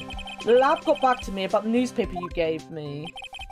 It must mean the sports paper with the memo scribbled on it. So, what did they say? Did the analysis turn up anything? They said the doodle was written by the victim, Glenn L. No doubt about it. I expected it so much. The victim took the paper with him to the restaurant on the day of the murder. That's our best interpretation of the facts at the moment. MC Bomber. I get the feeling I've heard that name somewhere before. Oh well, I guess he'll come back to me. Don't forget to report back to me with whatever you find in the restaurant, okay, pal?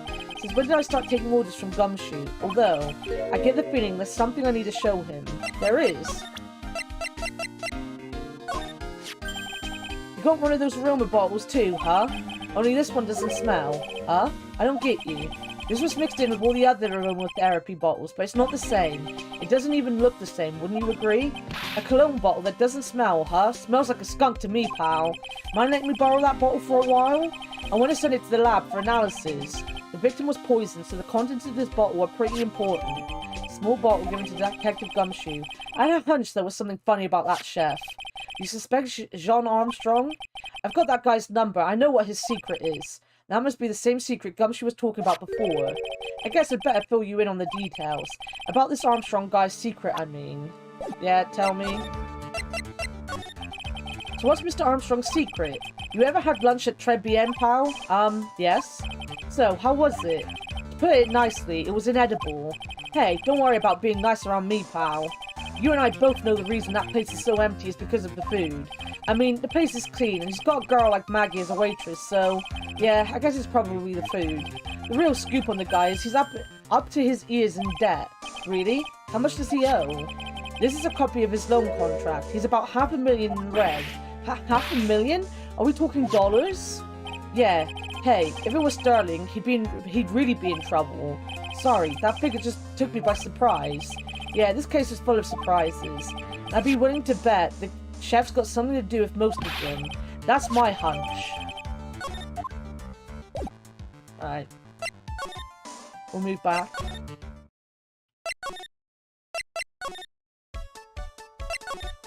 Can I talk to this old guy now? Oh! The old guy's not here anymore. Drat. And I still have some unanswered questions for him. A scooter, huh? Who'd leave it right in the middle of the park like this? The wheel guard and the light are busted. I guess it must have been in an accident. It's totally wrecked.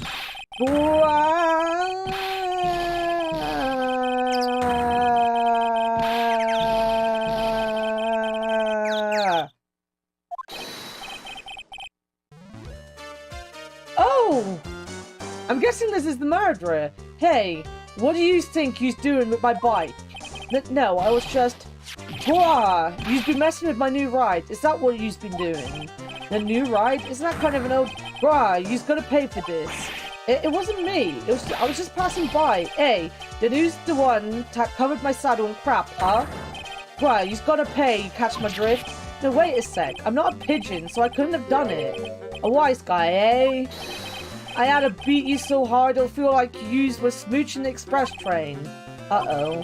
You better watch your back. This ain't over. I'm gonna round up a group of lawyers and then you's gonna pay. Actually, I'm a lawyer myself. What do you say? I'm Phoenix Wright, attorney at law. Phoenix Wright. You say you Phoenix Wright? Yeah, I am. So you a wise guy too, huh? Because I'm Phoenix Wright. The one and only. What? Out of my way, I got a cruise. He's gone. Surely that guy wasn't my phony, was he? He wasn't anything like me. Guess I better make a note on the scooter. Cat, pathetic. Oh, it's you. A few threats from a little brat like that, and you look like a pigeon that's got seed in its eyes. Have you been here the whole time then? I was in that strawberry. I had some thinking to do. More like you had some cowering to do. Are you a regular at the restaurant, sir? It's just that if you dislike it so much, why would you keep going there? Sir?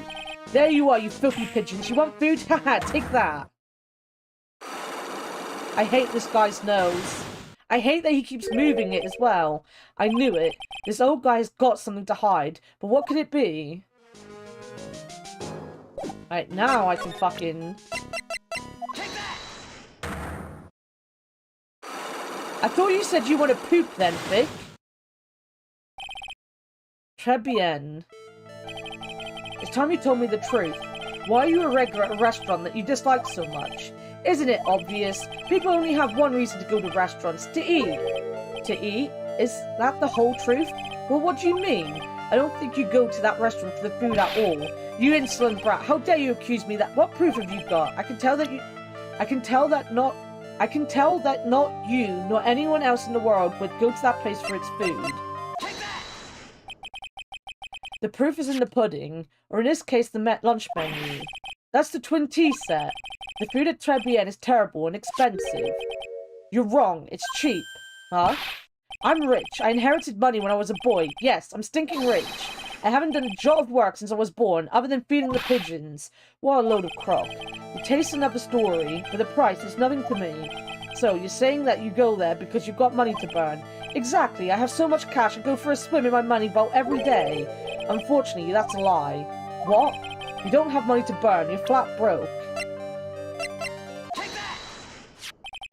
This is yours, right? My magazine? Why would a rich retiree be looking for a job? So what? So I was looking for a job. I'm buying a lot at the moment. I need spending money. Oh? I don't go to that restaurant for food. I just go for the Javicino. Yeah, I think you mean a cappuccino. Anyway, how much does a cappuccino cost there? $8. Those had better be some golden beans. What's your problem? You think a poor man would be better off drinking dishwater, do you? Is that it? No, I wasn't thinking that. I was wondering if the coffee there is really that great. No, it's not, but anyway, yes, that place has free newspapers to read every day. Newspapers? Exactly. They don't want me hanging around at home, so I go there. I'm sorry, sir. but there are no free papers to read at the Tresbienne. Is that the proof of it? Take a look at this. What is it? It's a newspaper I found behind a magazine rack at Tresbienne. So, what of it? This was the only paper there, and it's dated more than 1 month ago. What? Do you see what I'm getting at here? That restaurant doesn't get newspapers. This is just one that a customer happened to leave behind. Tell me, why are you so determined to hide the truth? I'm not hiding anything. I'm gonna have to put this guy out of his misery. Listen, the real reason why you go so much to Tresbienne is... Well, what are you asking me about that girl for? She was the waitress at Tresbienne. Therefore, the answer to the mystery of why an old man would drink expensive coffee at a terrible restaurant is the waitress. But I don't recognize that face. And you're probably telling the truth here, because you weren't looking at the girl's face, but at her outfit. Oh, that's the truth, isn't it? You become a regular at the restaurant because of the waitress's uniform. That uniform is all you can think about, isn't it? I can't take it. To you, that waitress was your... Enough, please. No more. Stop saying that word. Stop saying waitress. Stop it, stop it, stop it.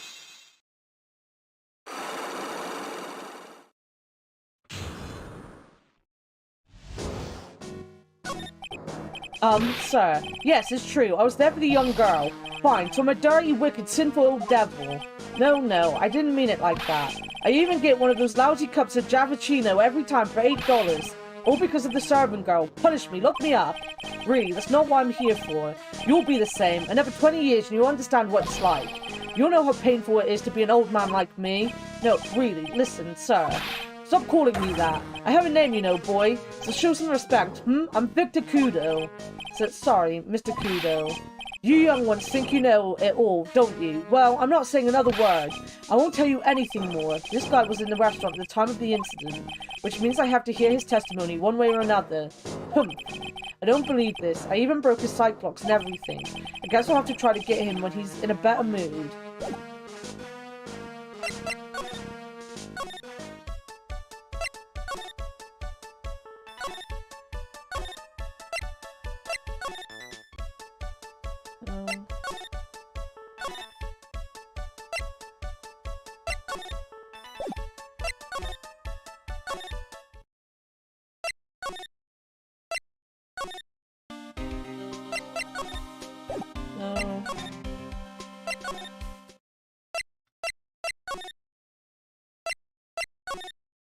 I'm gonna have to do something with him then, I'm guessing. Another kitchen! Why is there not a map? Why does this game not have a map?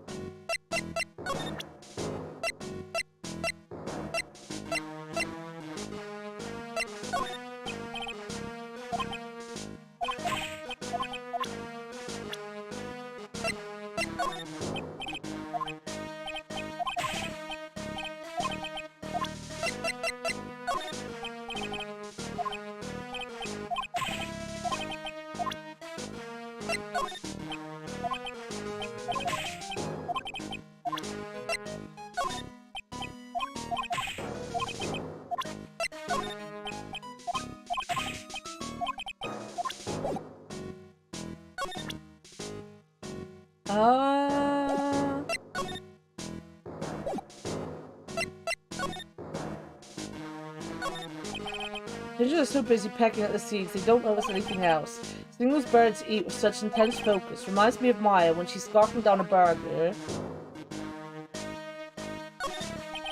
You don't see many parks like this anymore. What a great place for kids to play.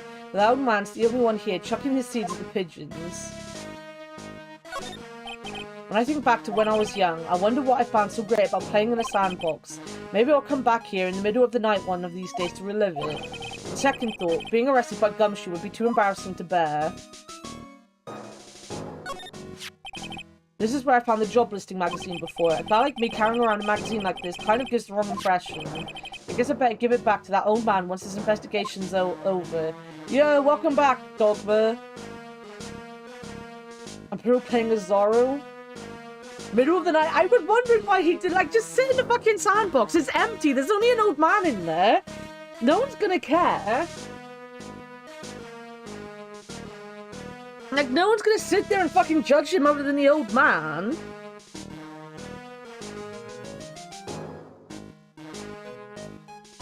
Oh, wait a minute, my mum's just messaged me.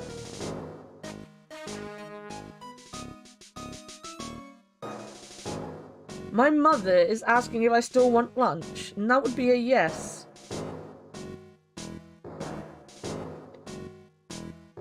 How are you feeling, Dogma?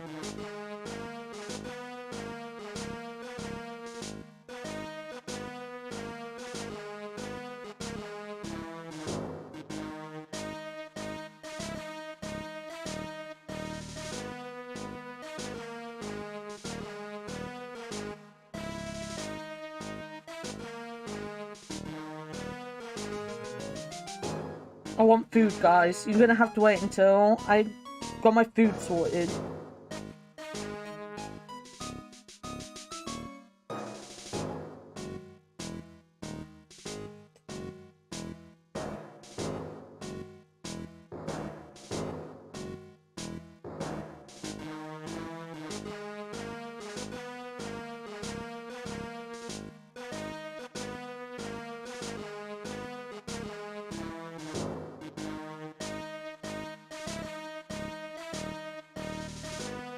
I want food!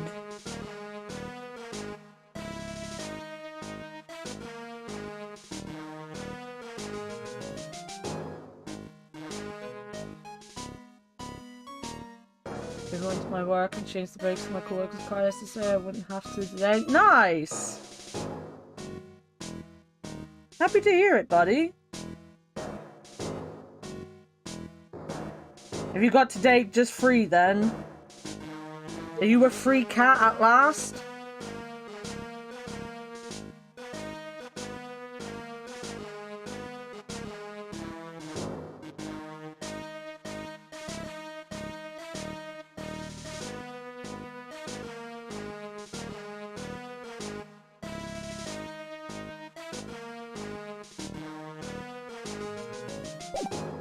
Can I get Maya to join us?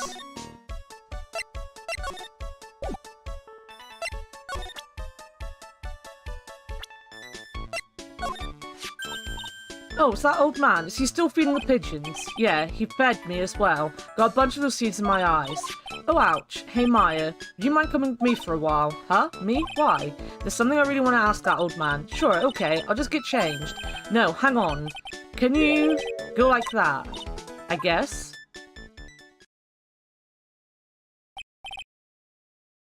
Maybe you do that tomorrow, Monday? Nice. Sir. Humph? You again. Well, I see. Nick, his eyes are burning into me. It's okay, I think it's going pretty well. Cat. Huh? You're still just a little child. Run along and play on the slide, right? Play on the slide? I missed that. Pigeon. Cat. How can we crack this guy? Excuse me, please, sir. Quiet, can't you see I'm feeding the pidge?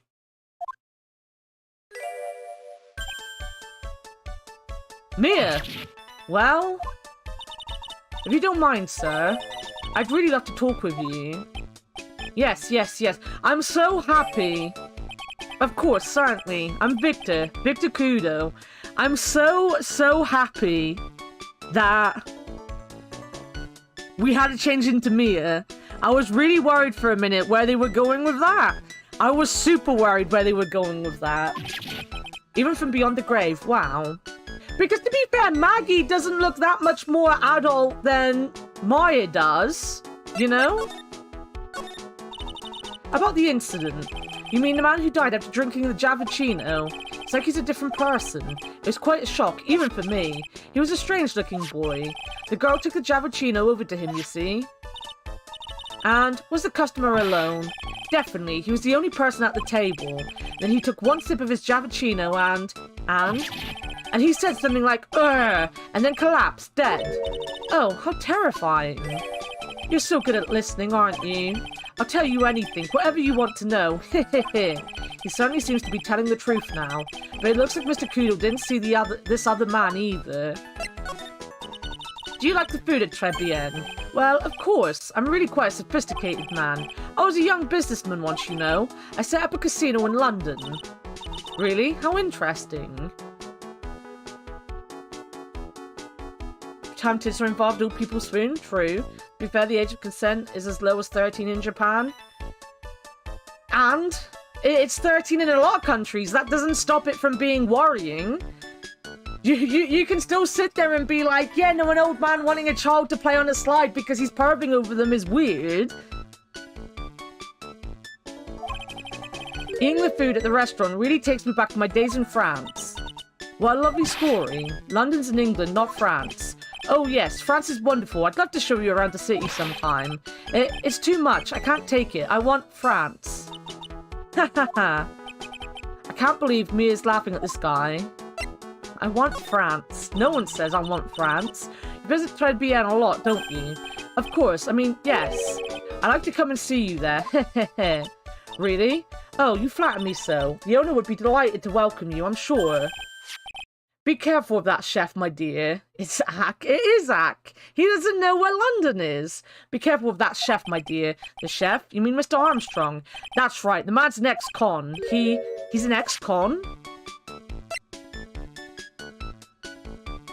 Who just powerful over my... No. It was when he was going on about going on the slide and stuff. I thought, like, because Maggie doesn't look that much older than Mia, or Maya even. Jesus Christ, I hate when both of them are in it, because I start saying both of their names all the time. I hate them. Why didn't they have different names?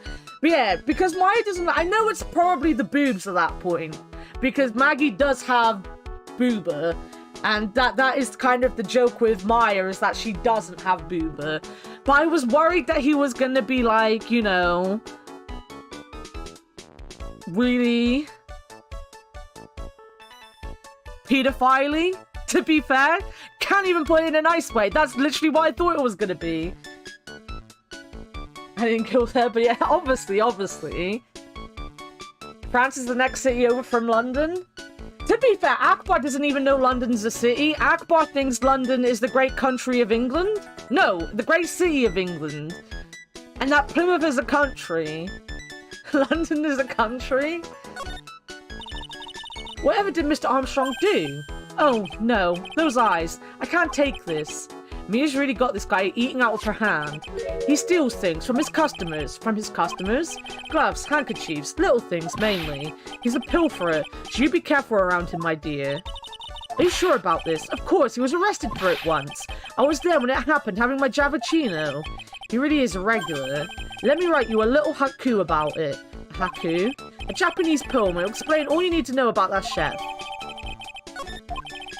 If he takes anything again, you let me know. If it's not too expensive, I'll buy you a replacement. Poor guy. He couldn't do anything for Mia. Oh, Phoenix. That's about as much as I can do to help. Thanks, Mia. We got some really important information thanks to you. Honestly, I can't believe Maya called me for something like this. The old man's even left. I guess it's about time to wrap up today's investigation. Had enough of being a waitress. Yeah, plus no one came to the restaurant. Ooh la la, Mademoiselle Maya, no. How could you leave me like this? I'm sorry. That reminds me. I thought London was a continent. I mean, London is a giant continent. We span 90% of the world. Did you not know this? Yeah, thankfully it's just a basic purple of a maid fetish. Pretty much. That I can deal with. That I can understand. It's the, you know, the other things that I made up in my head that weren't even there. I'm gonna have to break those. Alright, let's pop this man up. Mr. Armstrong, I hope you won't mind, but I'd like to have another word with you. Volunteer, of course.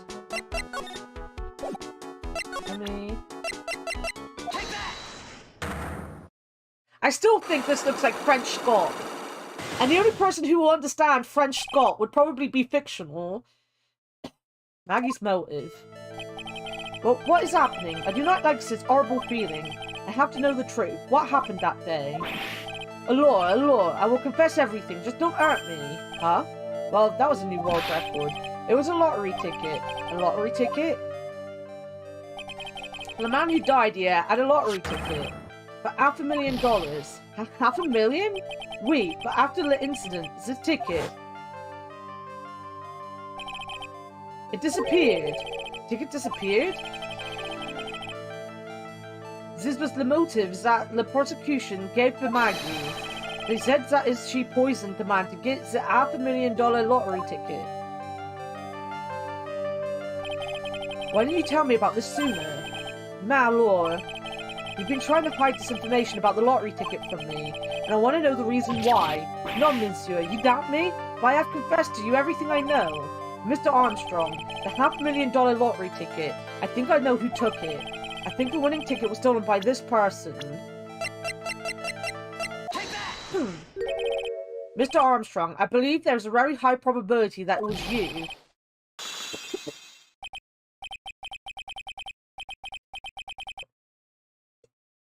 Wow, that is one piece of scream, even for a man like him. Ma, pourquoi, moi? Why? You have no evidence. I am not masked. I'm not some kind of person who steals the property of others. Sorry to disappoint you, Mr. Armstrong, but I have evidence to the contrary. I present to you proof that you have stolen from others in the past. Take that! What is this? A poem? Oh, monsieur, you know me so well. I adore poems. Please read it and put some feeling into it. Convicted before, a wicked man or woman, repeat offender.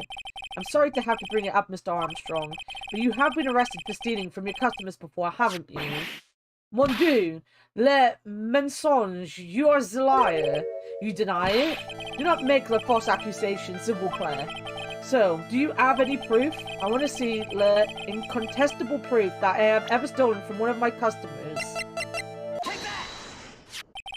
It seems old habits die hard, Mr. Armstrong. What is that?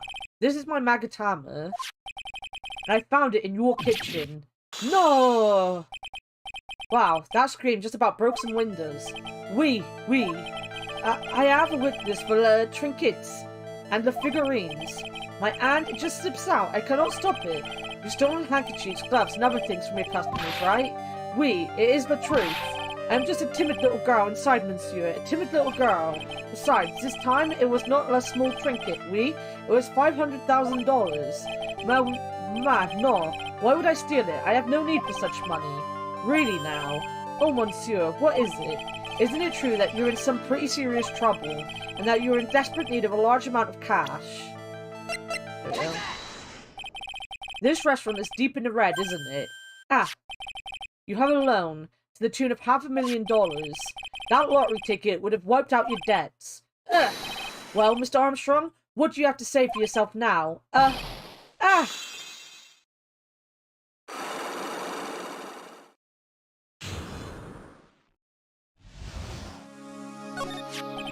Mr. Armstrong, you said that the victim had a winning lottery ticket for $500,000. How did you know he had something like that in the first place? The man, he was listening to the radio with his earpiece. Maggie said something about that too. The winning number was announced on the news, I think. All of a sudden, he exploded. Yes, $500,000, he shouted. And a ticket? Oui, he had all of his tickets spread out on the table. I was so desperately in need of money, so I put the poison in his coffee. No. Oh no, you naughty man. I simply helped myself to one of his tickets. What? The victim collapsed and Maggie passed out. I thought to myself, pourquoi pas? He had so many of them. Yeah, why? Yeah, but only one of them was the winning ticket, right? How could you do that, Mr. Armstrong? Maggie was arrested because of you. No, this is not true. I did not take it. The ticket for $500,000, I mean. But you just told us you did. You said you took a ticket. Mais no, ma fille. It was not. That's enough. Huh? Ah! Mr. Got it. Oh. I love him. He's my boy. What in the heck are you doing here? Ugh. This is without a doubt the worst coffee I've ever tasted, Mr. Armstrong. You came in here for coffee? Does his craving for coffee know no bounds? Perhaps Mr. Armstrong stole one of his victim's tickets on the day in question. I am Leered, not just a pretty little girl who everyone is laughing at. But in that case, Maggie shouldn't be the only one under suspicion. He had the wrong ticket. What? Mr. Armstrong made off with the winning ticket's pretty neighbor. So, the ticket he took was worthless. Not quite. He did win something. $1. You see, I am just a pretty face. Without my looks, I have nothing. So, what happened to the winning ticket then? The one he meant to steal? Indeed, what did happen to it? I don't like spoiling myself by watching trailers, so we'll just wait and see how the movie turns out tomorrow, won't we?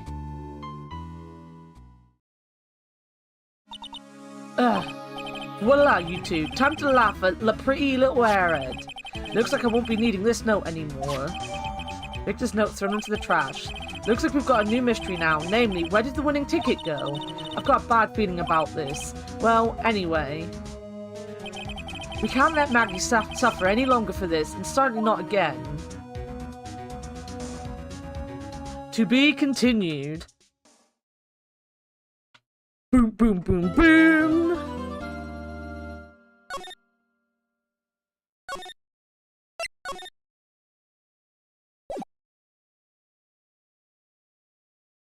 January 7th, 9:48 AM, District Court Defendant's Lobby, number 1.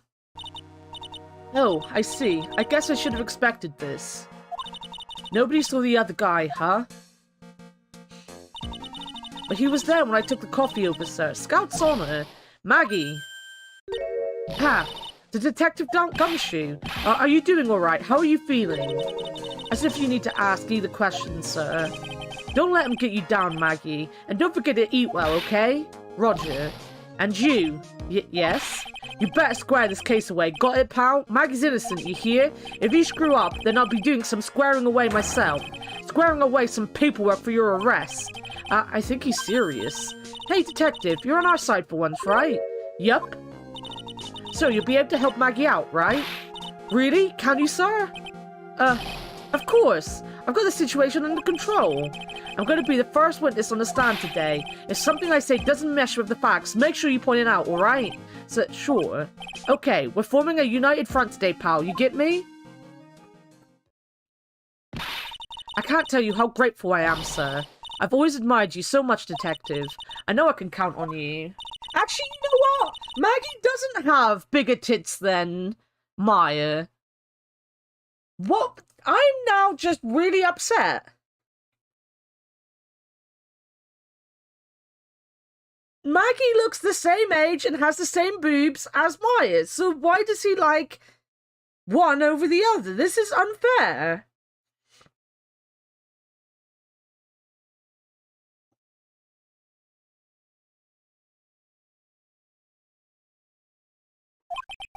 I can only wish.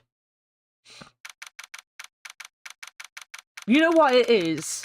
You know what it is? It's because the writers are just so obsessed with drawing Mia that they had to have a Mia thing at the expense of poor Maya. Maggie is a few years older, fair. They don't look it, though. Court is now in session for the trial of Maggie Bird. The defense is ready, Your Honor. Oh, here he is. Number 1 coffee. Ah, bitter. Mr. Wright. Yes, Your Honor. Ah, but what's wrong? Nothing. It's just whenever I addressed you in the previous trial, your response was, you was talking to me? It was a little, well, intimidating. No, that wasn't me. That was the phony Phoenix. I see. So our trusty Phoenix Wright is back with us now, is he? Our trusty. So, Mr. Goddard, your opening statement, please. Mr. Trite, whether you're fake or the real deal, we will find out soon enough through this trial today. But I can already tell you, I'm the real Phoenix Wright. I wasn't questioning whether you are Phoenix Wright or not. I was questioning whether you had studied law or not. That's what I intend to find out. There's no denying it. Behind that mask is a man who really hates me for some reason or another. As everyone is aware, the court has already given its verdict on this case once. Therefore, I won't stand for irrelevant testimony during this retrial, nor will I stand for a simple repetition of the evidence presented in the last trial. I'm not planning on repeating anything that phony me said, trust me. Now then, Mr. Goddard, please summon your first witness. Let's start with the formalities, shall we? Name and occupation. Witness, state your name for the court. Huh? Oh, sorry, sir. The name's Police Department Detective. Occupation, Dick Gumshoe. This is my man! I love him so much! Look at him, he's an idiot!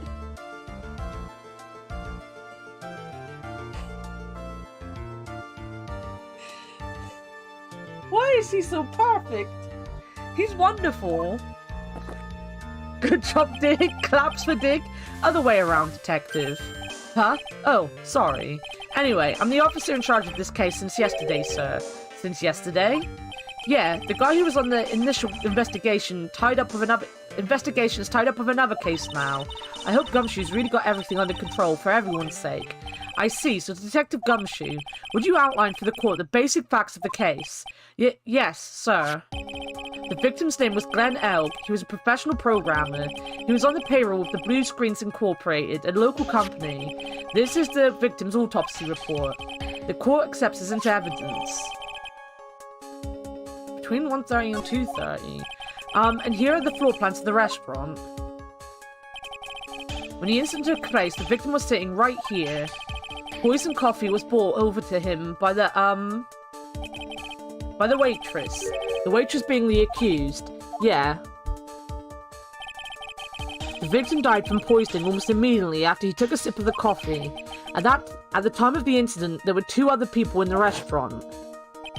Mrs. Jean Armstrong, the owner and chef, and a regular by the name of Mr. Victor Kudo. It still seems to be a very straightforward case to me. Come, detective, take up this hammer and nail the defendant's coffin shut with your own 2 hands. Now then, Detective Gumshoe, let's have your testimony. Yes, sir.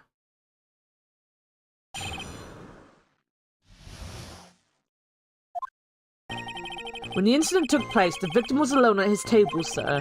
We understand that the guy, Glenn Elk, was listening to the radio at the time. Traces of poison were found in his coffee cup, and what we found was potassium cyanide. That stuff really packs a punch. And, it looks like Miss Bird might have had, well, some kind of a motive.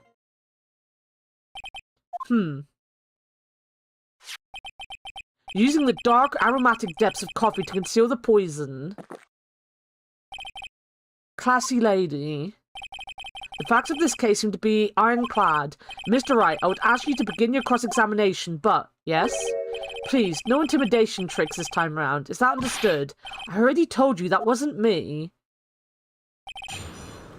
The incident. Do.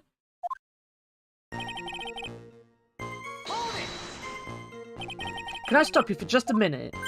Huh? What is it? Did I say something that contradicts the evidence? He's so desperate for that to be true, he's practically crying. Your testimony just now doesn't match the testimony given by Miss Bird. She claims that there was another man at the victim's table. Yeah, that's what she said, and What killer wouldn't say that when faced with a homicide conviction? Hey! Sadly, her testimony isn't supported by the owner or the other customer. Isn't that right, Detective Gumshoe? Yeah, it's true. Their 2 testimonies tie up on that. They both said there was no other guy at the table. What should I do? Should I press on at this point a little harder or not? You see, again, this is the problem. I think I figured out why they wouldn't have seen it. Because there's the partitions, right? So, like, with the floor plan, you can see that there's a possibility...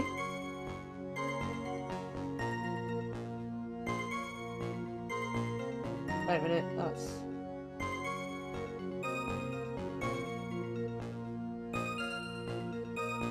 My mum messaged me about the drink. So when you see the floor plan, they're all segmented away with their petitions. And if the guy, the old guy... was sat with his back to a petition. One, he could only see the guy that sat, the victim where he sat. Two, he wouldn't have noticed someone coming in and out because he had his back to the door, right? But I don't feel like...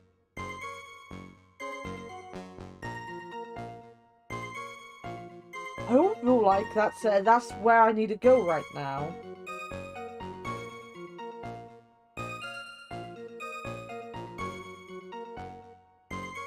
Hydrate.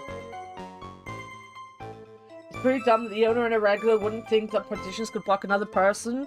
Well, two things with the chef.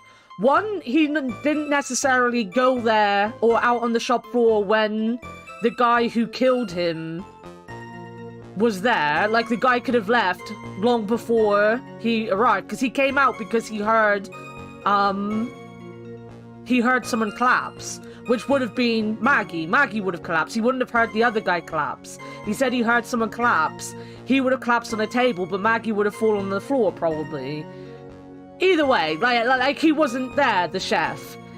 So, like, the guy could have left by the time he got there. Whereas with the customer, the big thing is he's only interested in really looking at the waitress and the uniform. So they're probably going to play it as, oh, well, you know, he was a pervert and he was just looking at the uniform, you know?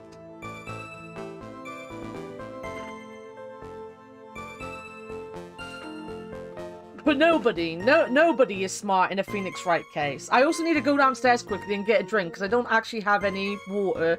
So give me a moment and I will be back.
I don't know why I went and got the water right now. If they're coming back roughly now, I could have waited until I got my lunch. Wait a minute, let me open this window further as well.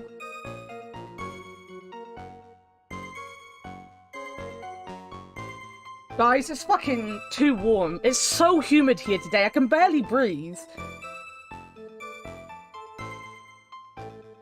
Yeah, but to say there's absolutely no one at the table, I mean, true. But I think we're both overthinking it.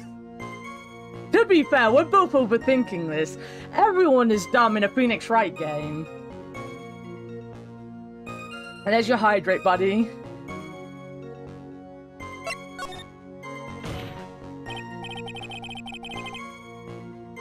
Well, maybe the other witnesses just missed him.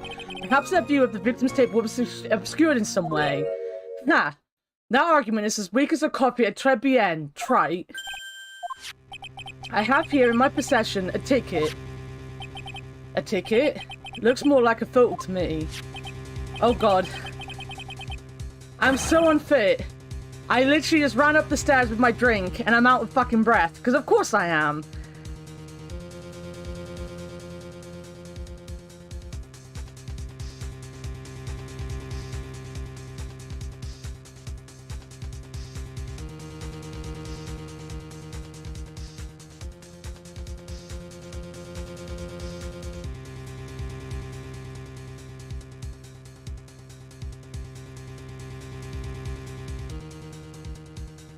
Sorry.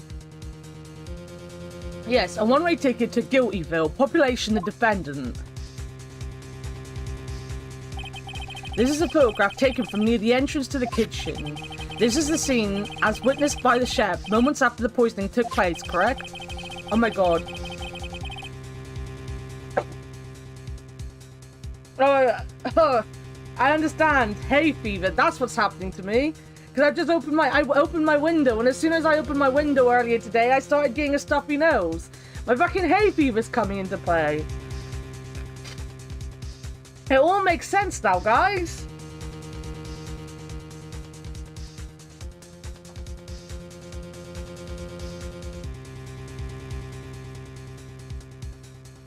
Oh, God. I think the court will agree that with such clear view of the scene of the crime, how, Mr. Try, would anyone have overlooked the second person at the table? True. Well, there goes my reasoning out the window. It certainly seems to show the victim's table extremely clearly. We understood that the guy, Glenn Elk, was listening to the radio at the time. He was listening to his radio, you say? Yeah, he had a portable radio in his chest pocket. Maggie told us that too, didn't she? Something about how one of them had some sort of earpiece. What should I do? Should I press on this point a little harder or not? No. Once I had a bad feeling, I was about to have a bad feeling. It was really bad. Maybe I should move on to another part of his testimony. So, traces of the poison were found in a coffee cup and nowhere else. Not sure I get you, pal. Was the poison a liquid, or was it a powder? If I had to put it in layman's terms, I'd say it was a powdery substance. So the poison could have been in anything that was on the table. Sugar, salt, pepper. Ha! Do you put salt and pepper in your coffee, Try? The victim took his coffee black with no sugar. It seems that the poison could only have been in the coffee. What should I do? Should I press on this point a little harder or not?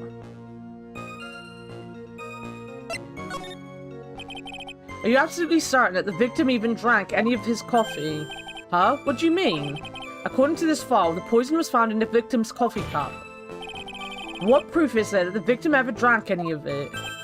Oh, hey, you're right. That's what I was thinking.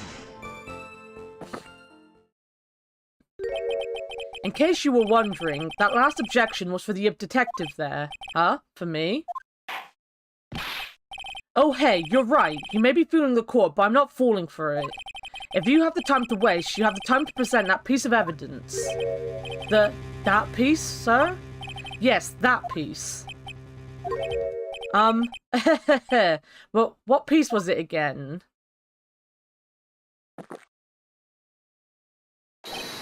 This. Should I be grateful this coffee's only hot enough to give me first-degree burns? Oh, now I remember. This is the, victim's coffee cup. Yes, the victim's cup. Take a good look at the rim. Oh yes, it's unmistakable. There's clearly a coffee stain on it. Conclusive proof that the victim did drink the poisoned coffee that was in this cup. The victim got... freaking pressing buttons. I hate that I press buttons in this game and miss things. For the record, the only prints on the cup were the victims and defendants. Upon further investigation of this cup, we found a certain chemical substance. And what we found was potassium cyanide. That stuff really packs a punch. Potassium cyanide. I've heard of that chemical before. Exactly how strong is this poison, Detective Gumshoe? It's, well, that stuff's lethal. Eat too much in your history. How much is too much? A lethal dose is 0.2 grams. That's about enough to finish anyone off. 0.2 grams, how much is that? You know when you swab your ears for earwax? Yeah, about that much. Earwax, huh? Sounds like something Gumshoe's got an abundance of. Such a small quantity of poison could have been concealed anywhere.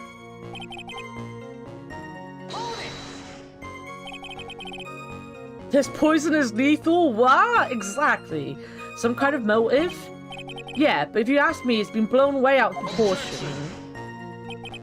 You know what my golden rule is, detective? Chuck out a bad cup of coffee, you can always get another. Huh? I don't get it. I'm saying we can always get another witness on the stand if we have to chuck you out. So stick to the facts, detective. Now then, what was Miss Bird's motive? Come on, Gumshoe. They said she wanted to steal a lottery ticket. I knew it. That's what we heard yesterday too. It disappeared from the scene of the crime. And it wasn't just any lottery ticket. It was a winning ticket for $500,000. Mr. Armstrong knew about the ticket too, didn't he? But he stole the wrong one. Then, is it possible Maggie stole the winning one? What should I do? Should I press on this point a little harder? Wait a minute. The mere fact that the lottery ticket disappeared in no way implicates my client. Ha! I have here in my hand the very ticket in question. That's the $500,000 lottery ticket? One of the female police officers found it when she was conducting a search of the defendant. But what?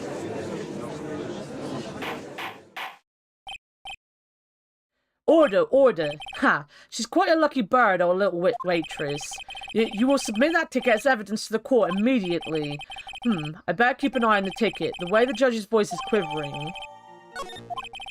This ticket was presented to the court in the previous trial too, but it feels heavier now somehow. $500,000, you say? It's just a scrap of paper. What matters is where it was found, Your Honor. And that's on Maggie's person, unfortunately. That's enough. The facts of this case seem overwhelmingly clear to me. The defendant had ample opportunity to commit the crime of which she is charged. Furthermore, it seems beyond reasonable doubt that she did indeed commit this crime. I like an old man who knows the score. There is also the matter of the $500,000 lottery ticket. That alone provides a very credible motive. I mean, for the sum of money, even I might be tempted to bend the rules. I don't mind an old man who is weak to the siren call of money. Not good, Nick. The evidence against Maggie is starting to pile up fast. Yeah, that's because the court has ruled guilty once already. I say it's about time to wrap up this repeat performance with one final decisive piece of evidence. He's got more evidence against Maggie. This is the apron the delightful Miss Bird was wearing at the time. Wow, that's not the cleanest apron I've seen. That stain looks like... It can't be blood, can it? Ha! It seems the star of our play was a little flustered and somehow spilled coffee on herself. The coffee? That's not exactly the first thing that caught my eye. Of course, the coffee stain isn't the most interesting thing about this apron. No, there's something else that stands out even more. Something else? I presume you mean... Of course, I'm referring to the pocket. The pocket? A search carried out right after the incident uncovered this. Potassium cyanide. The very poison used by the killer was in her apron pocket. A bottle of poison in Maggie's pocket. Yeah, and Maggie's print were the only ones on it. What?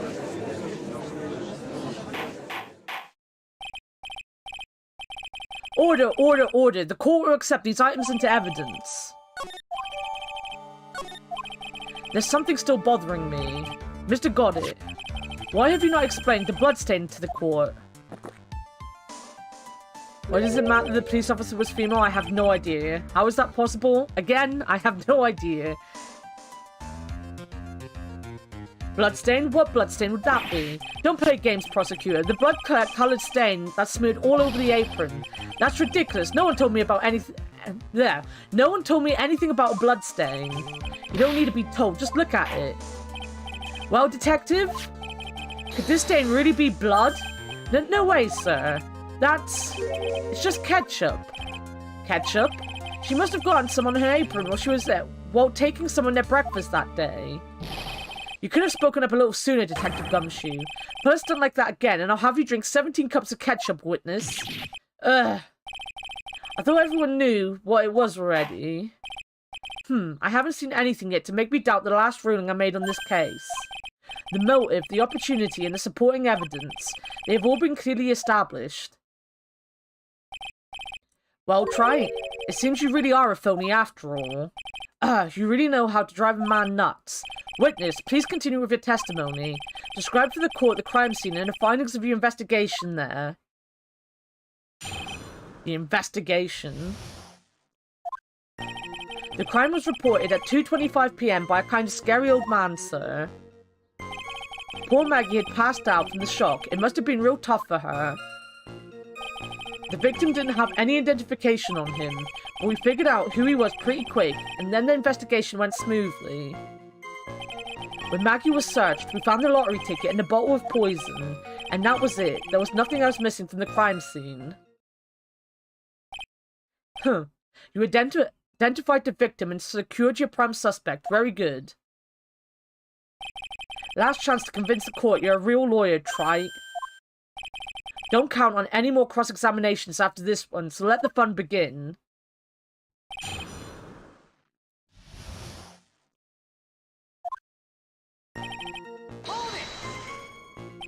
Scary old man, Detective Gumshoe. There's an old man who's a regular at the restaurant where the incident happened. Ah, we're obviously talking about the same old man. Officer was dispatched right after the report came in, but the old guy still made a fuss. What took you so long? And he hurled abuse at them and seeds. Seeds? Ha! It was nothing. I caught each one with my teeth. I guess not even the mighty Goddick can avoid being attacked by that guy. The old man was the only other customer in the place at the time. He took his time finding a payphone apparently, so he was late reporting the crime. Wait, but Goddick wasn't the prosecutor for that case, so why was he there? Wasn't the other guy paying the prosecutors? Wouldn't he have been there? Why do the prosecutors act like detectives?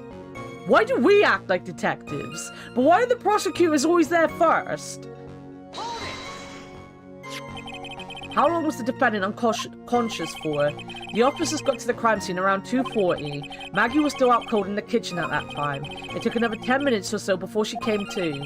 I would have liked to have been on the scene myself. I bet you would have liked to have carried out the search too. I would have loved to see Maggie asleep like that. All pretty and peaceful. You're a professional detective, Gumshoe, not a professional bird watcher. Save the romantics for your own time, detective. All we need to know about is the investigation. Oops, I guess I'm pretty red right now, aren't I? He didn't have any. Are you saying that it was stolen then? No, I don't think so. The victim didn't have a driver's license or even a credit card on him, pal. All he had was 58 cents in his wallet. 58 cents. Yeah, I can't believe I found someone with less in their wallet than me, pal. The victim sounds like he was a thoroughly miserable young man. Or some kind of outlaw. Why not give him a bit of an edge? I think I'm onto something here.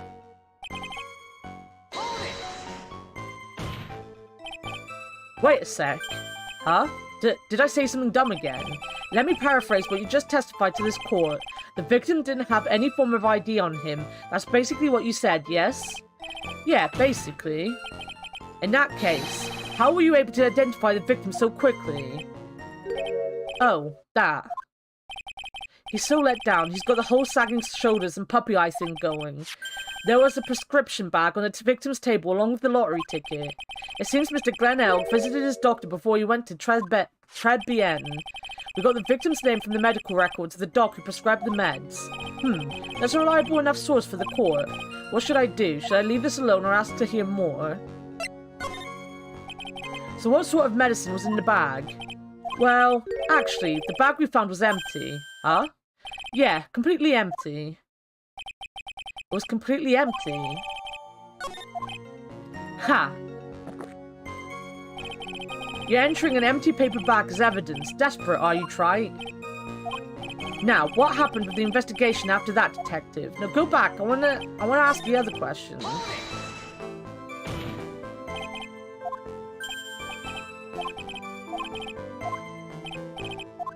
I wish they would just go straight to the fucking questions.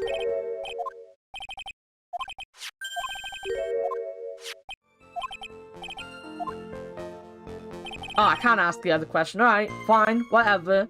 Whatever. But the defendant had been passed out for a while, correct? In that case, isn't it possible someone planted the evidence in Maggie's pocket? Hey, yeah, you've nailed it, pal. It happens to me all the time. We had a department party the other day, and when I got home, I was wearing the boss's shoes. What? Keep up this crazy testimony, detective, and those shoes will end up down your throat. Sorry. So, try. Someone planted the evidence in Maggie's pocket. There's a pretty bold statement. Care to back it up with some evidence? Well, I'd love to if I had any. It appears you have no evidence to support your theory, Mr. Wright. Continue with your testimony, witness. And that was that. There was nothing else missing from the crime scene. So the $500,000 lottery ticket and the bottle of poison were accounted for. Yeah, interesting. It's true that those two items were accounted for, but wasn't there another lottery ticket that was stolen that day? Oh yeah, the one the restaurant owner took. He won a whole dollar with it. What a lucky guy, huh? And they're just gonna let him get away with it. It was just $1, detective. I guess no one cares when it's that little, except for Gumshoe. If I don't find a hole in this testimony, the judge is gonna hand down his verdict. Gumshoe isn't giving us anything to work with, and we can't find any contradictions if he doesn't give us something. Yeah, that's true. But Maggie and Gumshoe are like Dumb and Dumber. Our only hope is that they were so dumb they missed something obvious. Come on, Gumshoe, be the dumbest you've ever been. Right, it's the last statement, right? Because there was something else missing. It was this. Detective Gumshoe, I think I should point something out to you. There's just one small contradiction in your testimony. Oh, finally. I'm getting all anxious just waiting, so hurry up, will you? You testified that nothing else was missing from the crime scene. However, the prescription bag you mentioned was empty. Did the officers recover the medicine from the scene of the crime later? No, they didn't. The victim was given a prescription right before going to Trebienne. Where then did the medicine disappear to? Yeah, you are too cool, pal. Call us cool. Indeed. Due consideration wasn't given to the victim's prescription in a previous trial. Witness, why do you always overlook such vital pieces of evidence? I guess that's the most careless thing I've done so far, huh? The victim was killed by poison, and the victim's medicine mysteriously disappeared. The victim's own prescription could have been lethal poison itself. Order! Well, Mr. Goddard, what do you have to say to that? Ha! That's all? What? Read for the court the name of the clinic on the prescription bag, if you will. What's the clinic's name got to do with anything? New Ear Otolaryngological Clinic. Otolaryngological. Just what kind of illness was the victim suffering from, Mr. Goddard? It's an ear thing, hardly an illness, Your Honor. More like a bitter war wound, you could say. A war wound? Wait a minute. The day before the incident, Mr. L found himself in a fight. He took a blow to the side of the head and ruptured his eardrum. He ruptured his eardrum? And what on earth was the prescription he was given? It was a cream that was to be applied topically inside his ear canal, not to be ingested. What? It's mentioned in the autopsy report. Have you read the fine print? They found traces of the medication in the victim's left ear. Yes, here it is, in very, very fine print. It seems Mr. L correctly applied some of his medication while he was at Trebienne. Therefore, it would be absurd to believe that he would have eaten his medication. It seems that this medication is irrelevant to the case after all. No, Nick! If you don't think of something quick, it'll be all over. She's right. If I can't get away with any old weak objection, what should I do? It's still missing, though. Only moments ago, Mr. Goddard made the following statement. It seems Mr. L correctly applied some of his medication while he was at Trebienne. If that's the case, then why was the medication not found at the scene of the crime? Huh. But the medication in question was for topical use inside the ear canal. That doesn't change the fact that it could not be found at the crime scene. However insignificant it may seem, it's a lawyer's duty to pursue the truth. You know as well as I do that medication is irrelevant. It hardly seems likely that a prescription drug would contain potassium cyanide. It hardly seems likely that the coffee the waitress served would contain it either. But it did. The possibility is undeniable. That's enough. Mr. Goddard, is the detective the only witness the prosecution wishes to call? Mr. Goddard? I've got my own witness I'd like to call, sir. It's the old man who was there in the restaurant on the day of the murder. Victor Kudu, the pigeon hater? Very well. The matter of the disappearing medication seems little more than trivial at best. However, it wasn't explored at all in the previous trial, and that is something that bothers me. Yay, good job, Nick. The call will adjourn for a 10-minute recess, after which we will hear the prosecution's next witness. Ha! I suppose this means I'll just have to finish you off in my last 6 cups. Court is adjourned for recess. You know what that means? You guys have to count how many cups of coffee he drinks. Phew, that was close. Tell me about it. I nearly died in there. That's my line, sir. No, it's my line. I think I really did die a little bit. Looks like we're all nearly died in there. I can't believe Detective Gumshoe. How could he betray us like that? Huh? He said he'd help me, but he totally set me up. I don't think he meant to do that, Maggie. He was backed into a corner. I mean, the guy's got to do his job, right? It's okay. I know all about lies and betrayal. I've had them my whole life. But it really hurt this time. It felt like someone punched me hard in the stomach. Oh, Maggie, I understand that feeling. I hate that guy. I don't ever want to see him again. Poor Gumshoe. I feel like I am Maggie right now. So the next witness is going to be that old guy from the park, right? Yeah, Mr. Kudo. Lover of waitress outfits and projectile seeds. I bet he's going to be really stubborn. I mean, he's pretty set in his ways, you know. Yeah, he's a big old grouch. Are you going to be able to handle him, Nick? Yeah, I can take whatever he throws at me, even those never-ending bird seeds. I'd like to point out, by pure accident, this trial was the worst case to come up today. Court will now reconvene for the trial of Maggie Bird. Mr. Goddard, your next witness, please. The prosecution calls the lucky old-timer who called the show over a cup of coffee. Will the witness please take the stand? Name and occupation, if you don't mind.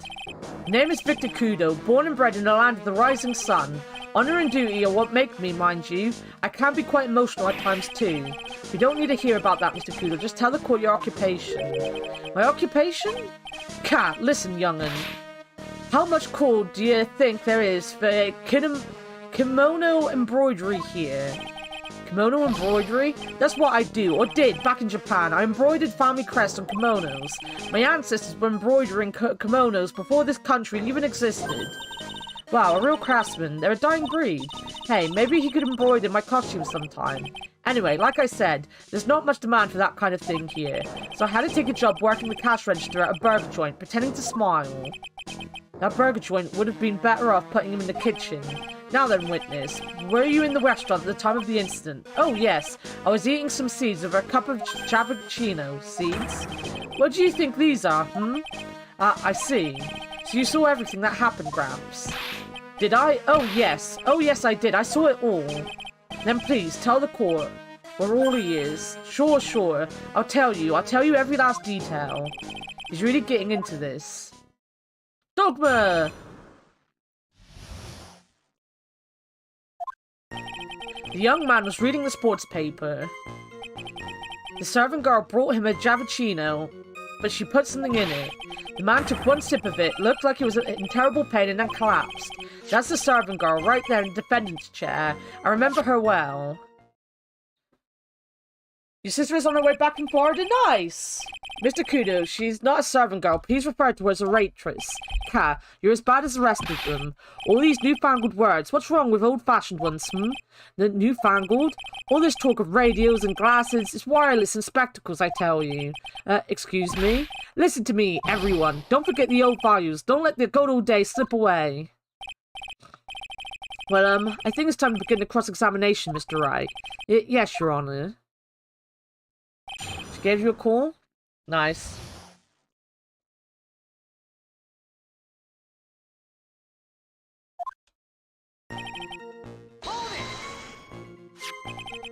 So you saw the victim then? You saw Mr. Glenn Elg. I wanted to know if Guston Braun retained his championship or not. So he was looking at the sports paper the victim was reading, huh? And at the location in question, there are partitions between tables on the same side of the restaurant, right? So what if there are? If you say that you could see the victim, that means you were sitting at a table on the other side of the restaurant, correct? Cat. I go to that place to drink cappuccino. I don't go to sit. I don't remember which table we're sitting at. You mean you go there to eye the waitress? The servant girl brought him a Javachino, but she put something in it. Mr. Kudo, that is a very grave accusation. Are you sure what you saw? Victor Kudo never makes mistakes. I dot every T and cross every I. I see. My eyesight's fine. The doctor said I only need spectacles for reading and driving. I bet his eyes are only really fine when he's scoping out a waitress. And I saw what the servant girl put into the Javachino as well. I bet I know what's coming up, and something tells me I'm not gonna like it. Do I really want to press harder? I don't think so. It'd be dangerous to press this too much. I better ignore it for now. So what happened next? He took just one sip? You young'uns, you waste everything. Those Javachinos cost $8. In the good old days, we would have drank every last drop, eaten the cup, and then died. Congratulations, you have earned the title of battiest man to grace a courtroom. So was it an immediate death? Well, with potassium cyanide, I suppose that is possible. Oh yes, he slumped over without so much as a twitch. I felt the Javachino I just drank turn sour in my stomach. Oh yes, I know that feeling. And the waitress, I presume she is... You said, I remember her well in reference to the waitress. Did she have any particular features that you can identify her by? Particular features? It's a disgrace, that's what it is. Sorry. You can see all the way up her, you know, she's practically naked in that uniform. So the particular feature you recognize about the waitress is her outfit? But anyone could wear just such a uniform, even me. Mr. Wright, please spare the court of any further mental anguish from that image. Don't get all excited, Nick. You gotta keep yourself together. I guess I got a bit carried away. Ha, there are other things I recognized about her too. Seems pretty sure of himself. What should I do? Sure, you saw a waitress take a coffee over to the victim. What matters is whether the waitress was Maggie Bird or not. Quite right. Mr. Kudo, these other features that you recognize about the defendant, I would ask you add them to your testimony. Sure. There was a ribbon in her hair and her apron straps were loose. You do seem to remember several details about her appearance, but what about the most crucial detail of all, her face? Ha, as if I wouldn't remember that. The witness noticed the straps of the accused aprons. He's unlikely to make a mistake about her face. That's right, I can even tell you the color of the ribbon in her hair. It was red. So you see, there's nothing wrong with the witness's eyesight. There's no doubt he remembers the waitress pretty well. What should I do? I get a feeling there's something more to this somehow.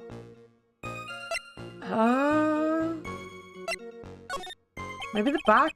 The identifying features you described are all things you would see from the back. So what?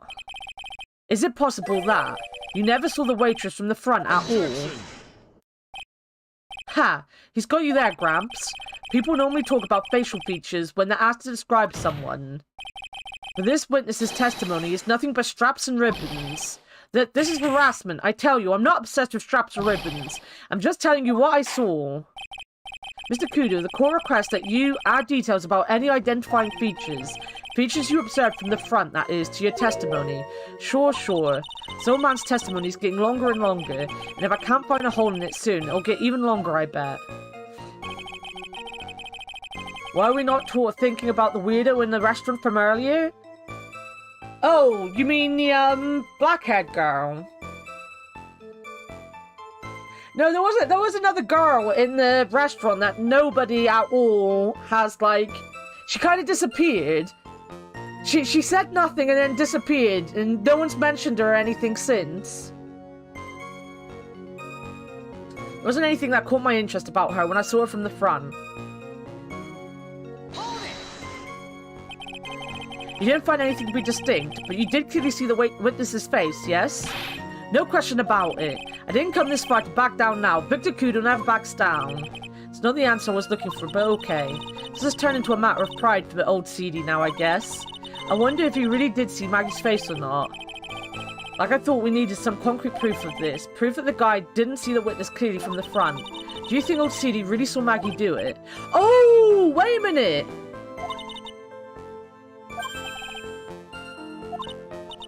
Did I just say something clever?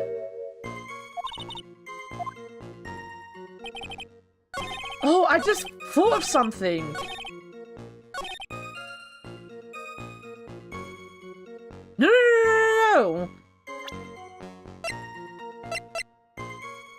He knew so much about the back of the dress, but he didn't notice that her apron was a state. Like, apparently this ketchup was meant to be from the morning, you know? Like, he would have noticed how fucking messy she was, surely. Mr. Kudo, I would like you to please take a look at this. Cat, that filthy thing would suit filth like you just perfectly. Actually, it reminds me of what my grandson looks like just after he's done eating. Have you ever seen this before? Of course I haven't. Do you think I'd forget something as dirty as that? Well, you have witted clot. But what? What is it? Ever since I said you have witted clot, there's been an eerie silence in here. Mr. Kudo, this apron is the apron worn by the defendant on the day of the poisoning. And as you just said yourself, you wouldn't forget something like this. Which means, if you had really seen this apron before... Yes, you know what I'm getting at. You couldn't have possibly seen the waitress from the front. Oops. Witness! You can't just oops your way out of this. Ha! Well, well. It looks like we finally have a genuine trial on our hands. Listen, Trite. Here are the facts. On the day of the incident, there was only one waitress in the restaurant. That being the defendant, Miss Maggie Bird. Exactly. And when that one waitress put the poison into the coffee cup, this old guy was watching. I hope you understand the gravity of the situation, Mr. Kudo. The fate of the defendant may rest on what you say you remember seeing. Just tell the court exactly what you saw, Gramps. You can rely on me, Captain. My noggin's in perfect working order. I can't remember a single occasion when I forgot what burger a customer wanted. Can't remember? Probably more like he messed up so many times he's blocking it out. Very well, let's test just how good your memory and attention to detail is, Mr. Kudo. I think that was the second cup. I have a feeling that would be the second cup. Tell us what you remember about the victim.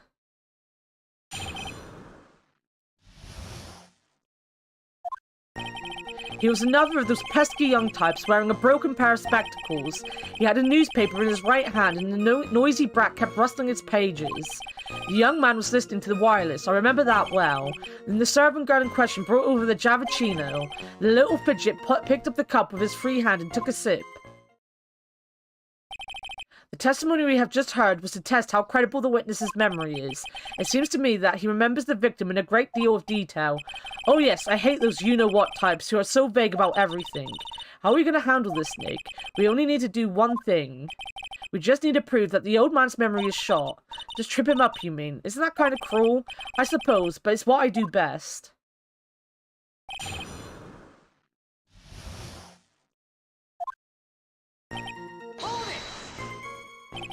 Spectacles. Dark glasses to you. One of the lenses was green, but the other one was broken. Newfangled rubbish. That's why I remember him so well. He did have some kind of lens over his left eye, but I wouldn't have called it a pair of glasses. He seems to have been wearing some rather modern-looking shades. Perhaps I should take to wearing some and rival Mr. Goddard's sharp appearance. We better come up with something sharp and quick. Guess I'll wait and see if I could challenge him about the spectacles. Newspaper was a sports paper, was it? That young hooligan. I nearly asked him, can't you even read without fidgeting, How was I supposed to be able to read the back page with all that rustling going on? I needed to find out if Gudson Braun retained his championship title. It was his paper, not yours. If you wanted to know so bad, why didn't you buy your own? What are you looking at me like that for? How dare you judge me? Ow, ow! Gudson Braun got beaten yesterday, by the way. Anyway. The wireless? The descendant, young rascal. In my day, it was one or the other. Read the paper or listen to the wireless. Oh boy. And using an earpiece. It's selfish, that's what it is. I was training my ears, but I couldn't catch any of it. Was he that desperate to listen to the radio? What are you looking at me like that for? How dare you feel sorry for me? Ow, ow.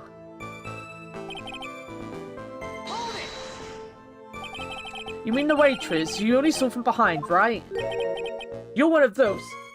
Are you? You never let anything go, isn't that right? Maybe. What does it matter if I saw it from the front or from behind? Nah, I didn't even press the button. It just went on before I got a chance to read it. Better not push it until I've got some hard evidence.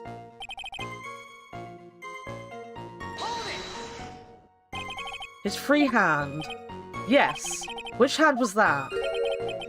Weren't you listening before, cloth ears? I said he was wrestling the newspaper with his right hand, didn't I? And his free hand wasn't his right hand, then which hand was it, you moron? Ow, ow! Ha! Perhaps the great Mr. Trite has 3 hands. Hey, Candle!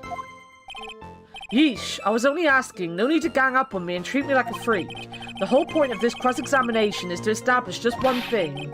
That this old guy's memory has more holes than a slice of Swiss. I guess we just need to find a contradiction in his testimony somewhere, huh? Pitiful old coot. Permission to treat the witness as hostile. What reason? He's literally assaulting me with projectiles. This was the... right. So, I'm guessing it's going to be to do with the cup. Let me have a look at the cup.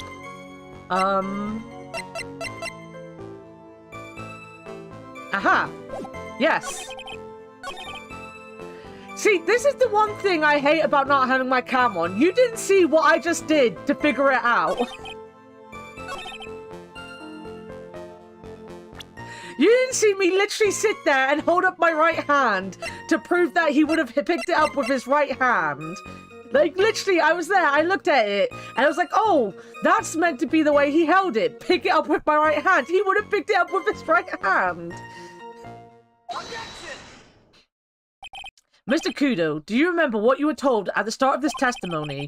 That this was a way of testing the credibility of your memory? I know. There's nothing wrong with my memory, I tell you. Nothing. If I got anything wrong, I'll eat these seeds and sing a pigeon song. Care to tell us where this is going, Trite? According to Mr. Kudo, the victim was holding the paper in his right hand, while drinking coffee with his free hand, which would make that his left hand. Cow, what is this? Kindergarten? Well, I would like the court to please take a look at this. That's the cup the victim used, correct? Yes, and on the rim, you'll notice the mark left by the victim's lips. Yes, there is a stain left by the coffee. If you consider where that stain is, you'll clearly see that the victim was holding the cup in his right hand. To be fair, that doesn't mean anything. He could have picked it up with his left hand still. Like, I pick up my mug, like, around the base. I guess it would have been too hot to do that. You'd have to hold it with the handle, because it was just made, to be fair. But how? Well, Mr. Kudo, the court is waiting for you for your epic performance. You said you'd eat those seeds and sing a pigeon song. Mr. Kudo, I'm afraid this is simply not acceptable. I think the witness had better go back to the park where he came from. Wait! If you think I'm going to stand here and listen to you tell me I'm mad, you're wrong. I don't care about that dirty coffee cup. I know what I saw. Yet you still insist on your testimony. That young brat was holding the cup in his left hand. Oh yes, no question. I'm a good law-abiding citizen, I am. Oh! Oh! He was looking in the mirror. He is drunk, right? He might be drunk as well. He's not sat across from him. He sat behind the petition looking in that giant mirror, right? No question, I'm a good law-abiding citizen, I am. Is that dead young hot blood in you, you spiky-head yahoo who are at fault? Who, me? Thank you, old man. We've heard quite enough from you already. Don't call me old man, old man. Been around for 68 years, I have. You can't ignore me. Listen to what I've got to say. I'm sorry, Mr. Kudo, but... Sure, why not hear a little more? But, Mr. Goddard... But this is my 16th cup of coffee. So this is your final stand. Thank you, Captain. You can rely on Victor.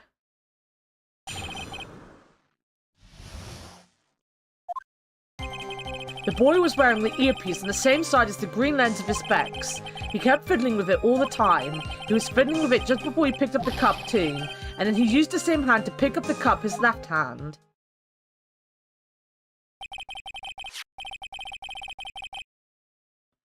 We know that the victim was wearing an unusual monocle over his left eye. It wasn't a monocle, Your Honor. It was a small computer monitor often used by programmers. A monitor? You mean like a television screen?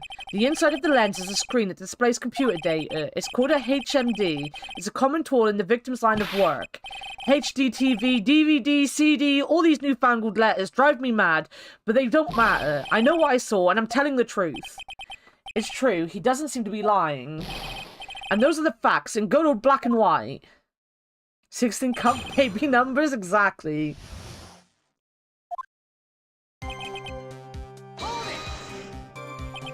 So the victim was wearing an HMD.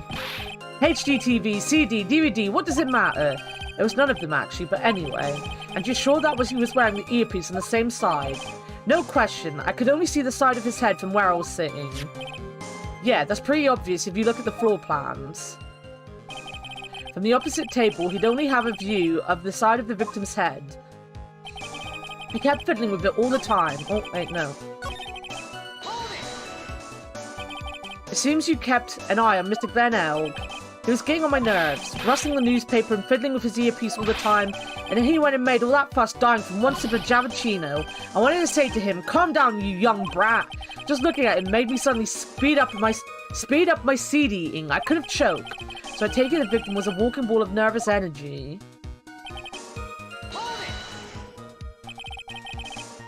The earpiece you mentioned, which hand did the victim touch it with? You're one of those people, aren't you? You're the type that uses your left hand to get things out of your right pocket, or fastens your left cuff with your right hand.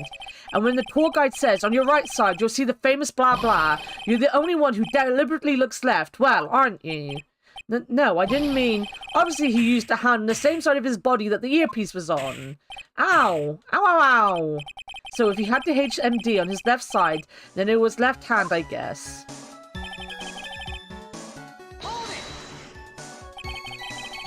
You seem very sure of yourself, Mr. Kudo. That's because I know what I saw no matter what tricks you try to play on me. It looks like he really did see the guy picking up the cup with his left hand. This is a dead end. Well, Nick, what do you think? I think the guy's telling the truth, but even so, something's not quite right. Then chuck evidence at him until he breaks. But if he's not lying, there wouldn't be any contradiction in his testimony, right? What am I gonna...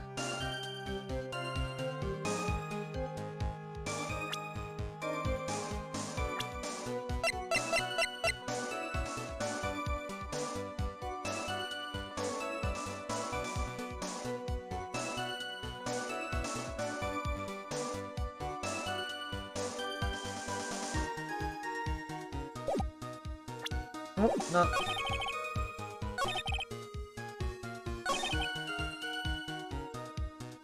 His left hand. Is this going to be something to do with his prescription? He was fiddling with it because he had a damaged eardrum, maybe? I'm not sure what the relevance of this is, but... Mr. Kudo, there's something very strange about your observations of the victim. What? You say he was wearing the earpiece on the same side as the HMD. No question, you can lock me up if I'm wrong. It was his left ear without a doubt.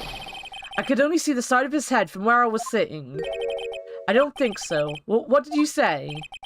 You're no doubt unaware of this fact, Mr. Kudo, but the victim couldn't hear with his left ear. His eardrum was ruptured. Eh? Traces of medication for this condition were found in the ear canal. That's right, it's impossible that the victim was wearing his earpiece in his left ear, because he couldn't even hear in that ear. Is that true, Captain? It is. Pigeon. Pretty pigeon. The left ear drops. Order, order, order. This witness's testimony is completely unreliable. He only saw the waitress from behind. And he claims the victim was wearing an earpiece when we know his eardrum was ruptured. Well, Mr. Goddard, a single drop of milk is all it takes to destroy the pure black magic in the cup. This old man is my drop of milk. Captain, are you calling me a drip? This is the victim's coffee cup in which the potassium cyanide was found. The mark on the rim clearly shows that the victim picked it up with his right hand. I'll never back down. I know I'm right. The lad drank his Javicino with his left hand. Let me put you out of your misery. Clearly, the victim used both hands. He took a sip of the cup, held it in his right hand, and then switched it to his left. That's what the old man saw. Impossible. The witness has already testified on numerous occasions that the victim died immediately after taking just one sip of the coffee. Which hand the victim used to pick up his cup is irrelevant, Your Honor. The facts still stand. With one hand or the other, Mr. Elk drank the poisoned coffee, like this. Yo, Virtual Man, how's it going? Love this case? It's really fun. I'm liking it.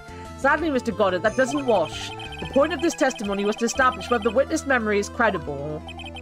And the results are clear. The testimony given by this witness is useless. Ugh. I believe it is time to conclude today's proceedings. I am satisfied that the witness is not deceiving the court, but to be frank, his testimony is a farce. Did you have to be so frank? Take that, you pompous old fogey. I'm sorry, Mr. Kodo, you can't reach me from there. I'm ordering the defense and the prosecution to investigate the case further. This is all for now. This court is adjourned. Hold it!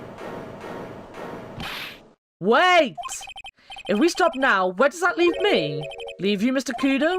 Thanks to that blue-suited young upstart over there. I'm just a bumbling old man who can't even dot his T's or cross his I's now. How's your bad memory my fault? I'm sorry, Mr. Kudo, but there's nothing I can do. I've kept my mouth shut until now. But there's something else the court should know. What? There's more? To be perfectly honest, it might not be anything. But I want another chance. I want another crack at you, you young shark. Me? He's looking at me like I'm some sort of evil shogun. Well, everyone, what do you say to one final showdown? The final chapter in this eccentric old man's scrapbook. Sorry, Gramps. I've already had my 17th cup of coffee. What have you got to lose, Captain? I'll give you all the Javicino you want if you come to my house after the trial. I might be 68 years old, but Victor Kudo is still a man. That's enough, witness. I believe it will be quicker for the court to just hear your testimony. You bet, much more quicker. I can't believe this is happening. Ha ha ha! You better get ready, youngster. I get the picture. Just quit throwing those seeds at me, would you? He's got to be using some sort of infinite ammo code with that box of seeds.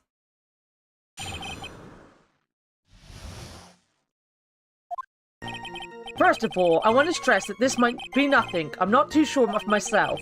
The young boy slumped over the table as soon as he took one sip of his Javicino. Well, the clumsy idiot upset the vase. He knocked it right over. It broke, and the strip of cloth covering the table got completely soaked. Well, how about that? Turn things upside down,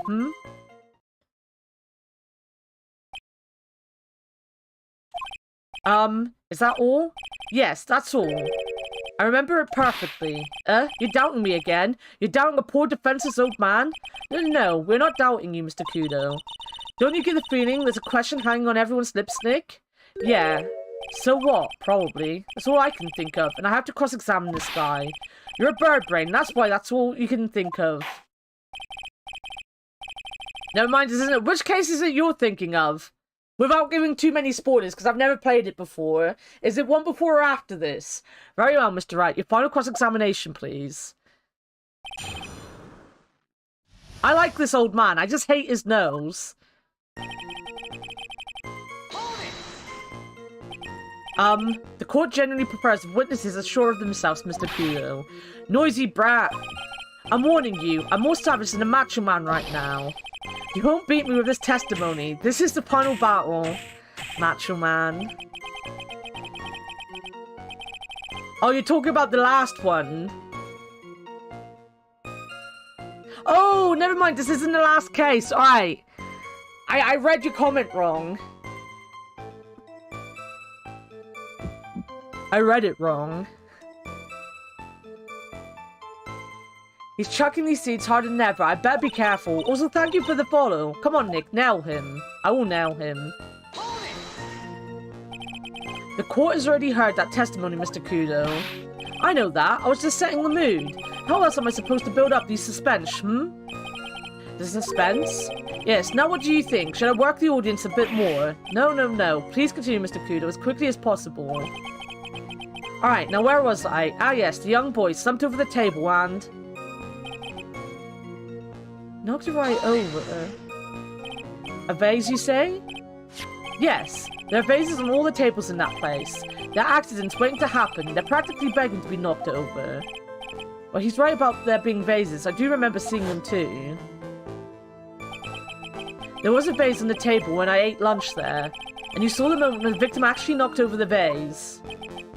Well, it's hard to say. It's a bit unclear. How do you really define... Okay, I get it. I heard it break, and the sight of it burned into my memory as clear as day. Wait. It got completely soaked.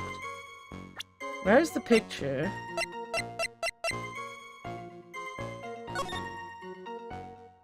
Well, he's wrong.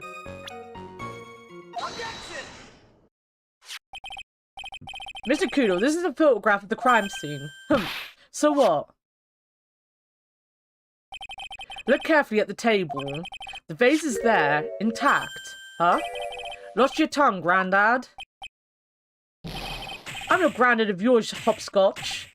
Ow, ow! Enough. If you throw any more seeds in this courtroom, the cleaners will be here all night. Ah! What is it now? I just remembered something. Yes, go on. The broken vase. It was on my table. What? Well, you see... It startled me when that young man collapsed, so I stood up. That must have been when it fell over. The vase on my table, I mean. The vase on your table? Yes, it was on my table. And that's how my groin come to be completely soaked.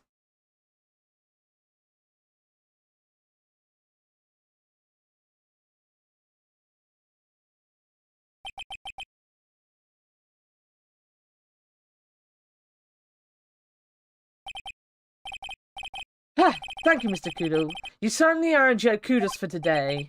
I'd like to ask a question now. Have I been any use at all? Perhaps that's something you should reflect on yourself, Mr. Kudo. Wait a minute. If that's the case, there's more. I've got more to say. Oh, yes, I remember something else. Bailiff, escort the witness out of the courtroom. Wait, listen to me. You're here but not really paying much attention? That's fair. You don't have to pay attention. Also, here's your hydrate. Well, we seem to have been considerably sidetracked, and I'm still not in a position to deliver a verdict.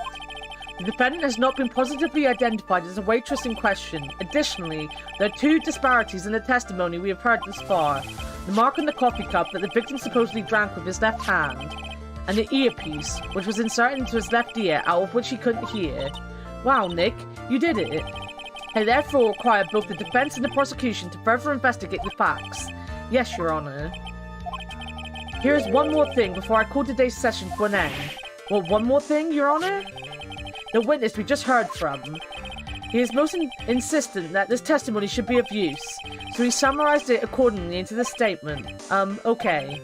You may each have a copy of it if you wish. Whatever. The prosecution doesn't need props like that. God, it's really mad, huh? Yeah, I would be too. Very well. Here you are then, Mr. Wright. There are 3 copies, my own, yours, and Mr. Goddard's. Yes, Your Honor.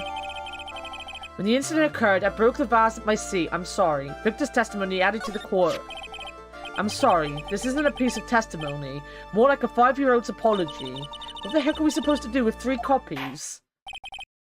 That is all. This court is adjourned. Yeah, so I can still be saying, no, that's absolutely good. That's absolutely fine. That is how I am like as well. Do not worry.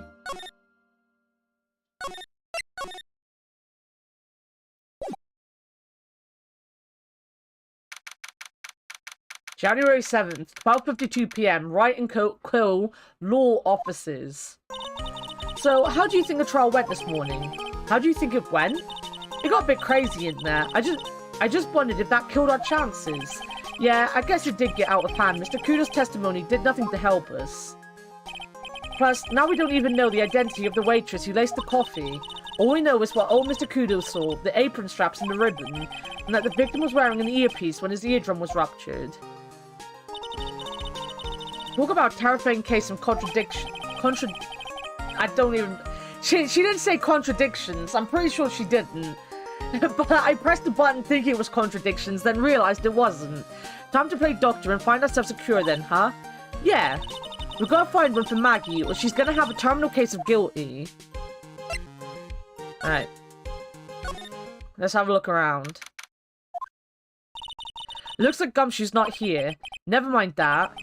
What's going on? It feels different in here somehow. You think? Yeah, everyone seems to be on edge. What are you doing? Calling the officers for the briefing, quick!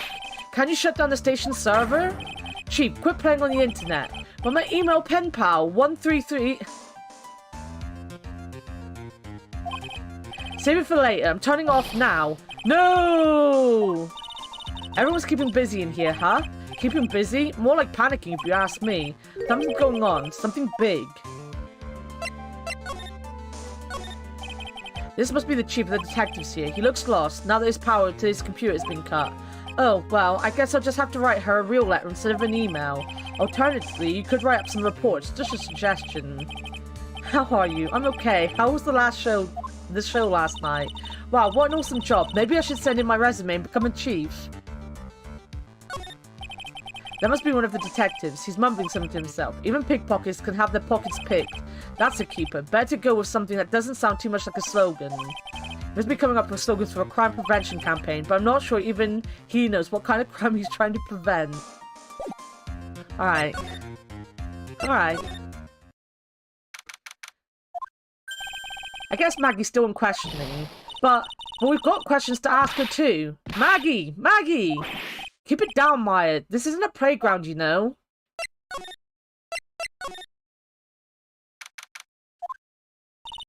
Empty, as usual. Yeah, and it's lunchtime, too. That's it. Come on, come on, come on. Hey, that sounds like... Now just call an 8, pal. Come on, I know you can. He's getting really worked up about something. No, that's the wrong number.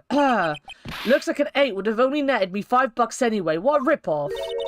What's the problem, Detective Gumshoe? Huh? Oh, it's you. I was just listening to the radio, pal. To the radio? Hey, Detective Gumshoe's having lunch here. He is, and he's having the twin tea set. What can I say? This is a nightmare. How am I supposed to look Maggie in the eye now, pal? You really drove her into a corner, you know. You always blow apart my testimony. Why of all days didn't you do it today? Sorry, there just weren't any holes in it for once. Yeah, what happened? Usually your testimonies are like Swiss cheese. Swiss cheese? Oh. My mum might have ended up buying the lunch she was meant to buy me, herself, with my bank card. Give me a second, guys. I need to check my bank now. Which means opening another phone up. Would you have preferred crumbly like aged parmesan? Anyway, this case has already been ruled on. There shouldn't be any holes left to it. So, did Maggie say anything to you? About me, I mean. Well, how did she put it again? I can't believe Detective Gumshoe. I hate him, sir. I mean it. I don't ever want to see him again. Something like that. What? But please, Detective Gumshoe, I didn't mean... Why? Why is this happening? He's banging his head against the wall. Nick! Oh, man. Poor Gumshoe. Now I feel like Gumshoe. I feel like both Maggie and Gumshoe all at once. That was me last night. So, did you like the twin tea set? I've never paid that much money for lunch before. I was so nervous, my hands were shaking. So, how did it taste? Well, for $20, I guess. I don't know how to describe it, really. It was delicate. Delicate? You mean you liked it? It didn't taste bad to you? What's the matter with him? Looks like he's thinking. That's it. I've been trying to think of the right word to describe the taste, and I just realized it's bad. That's it. It tasted bad. It's just kind of hard to admit it to yourself when you paid $20 for it, you know? Maybe he should have found out about the price after he had finished eating. Hey, Nick. Maybe that's why Glen L came here. Maybe he heard about the super fierce twin tea set. If by fierce you mean fearsome. Speaking of Glen Elk, that reminds me, we still hardly know anything about the guy. Why don't we ask Detective Gumshoe what he knows, seeing as he's here? So, what were you all excited about earlier? Huh? That's right, you said you were listening to the radio or something. Oh, that was nothing. I wasn't excited. Come on, Detective Gumshoe. You can tell little old me what you were listening to. Let me log into my thing. Let me log in. Let me do a login. No, nothing really. It was just the,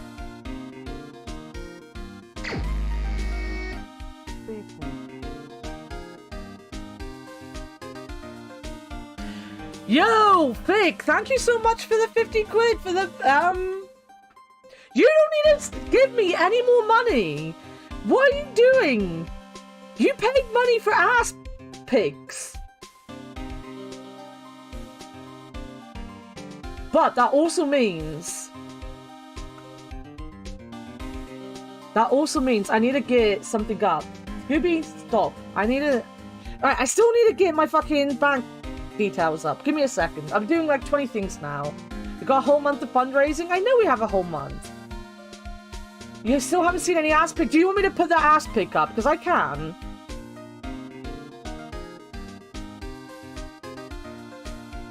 Scooby, out of my room. Alright, I don't think I've got it twice.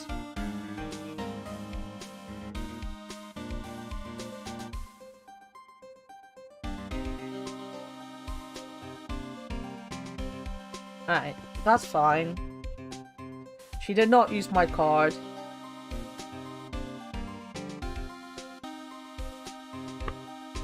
Alright, number one. Let's find the ass pic.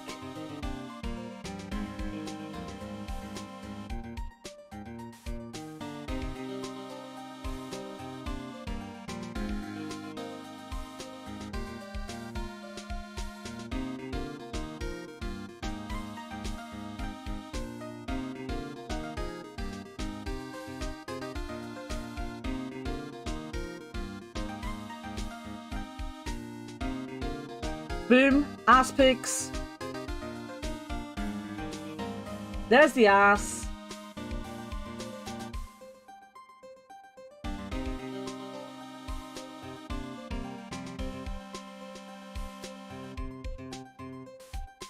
There's the $1 million ass. Right. Then, with that done, I need to get my wheel up. So I'm not going to change the goal right now. Mainly because I don't want to put too much stress on the PC to mess things up, basically. I will get up the wheel, though. We'll do the wheel. We shall do the wheel, at least.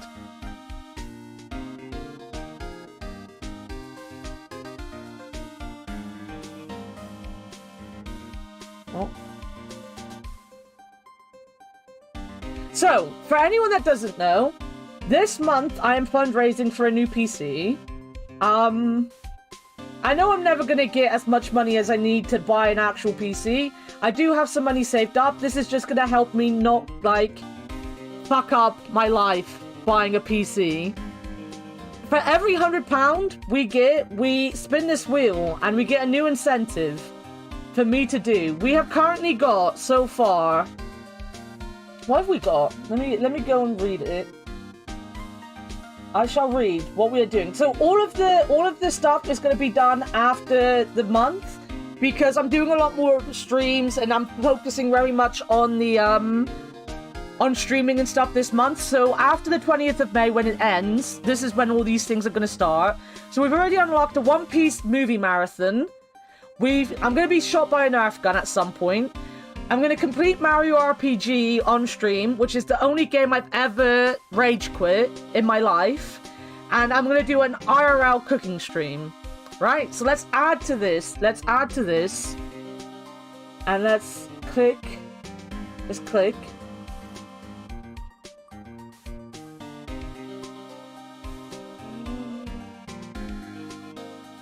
We have a golf tournament. We will be doing a golf tournament.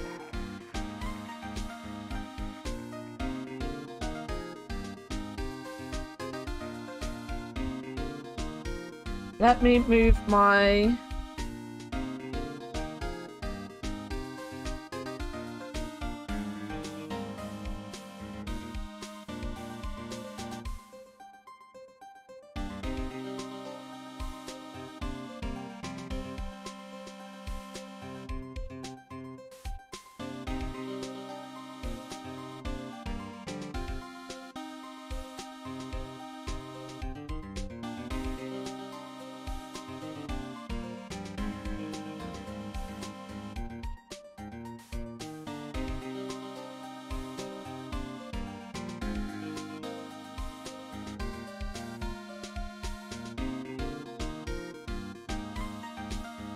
Right, I have just posted... Right, I'll put that there, then I'll go back and edit the post that was...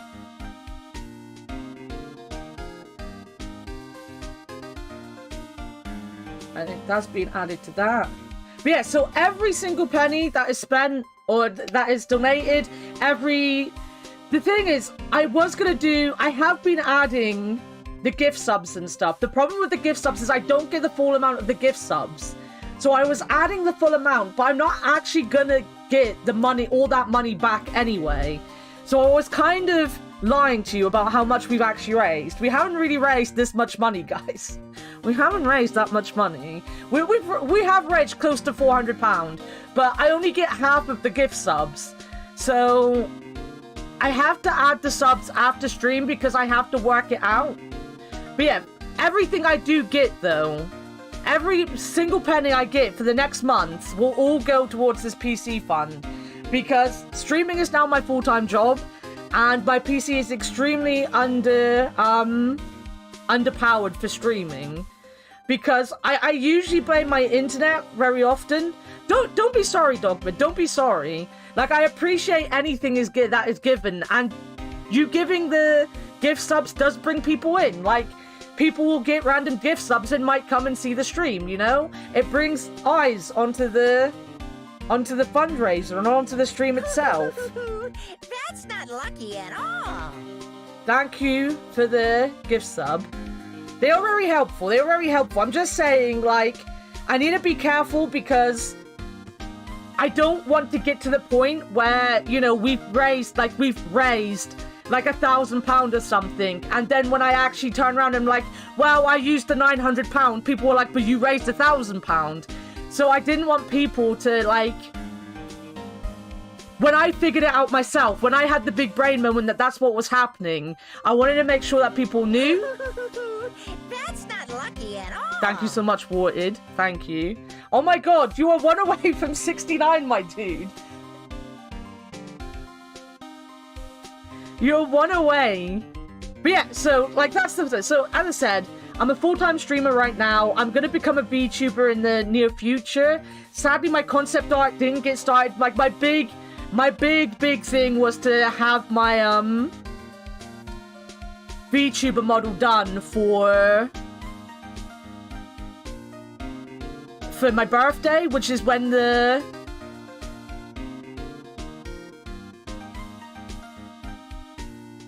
People are weird. Oh, I know. It's one of those things you've got to be careful.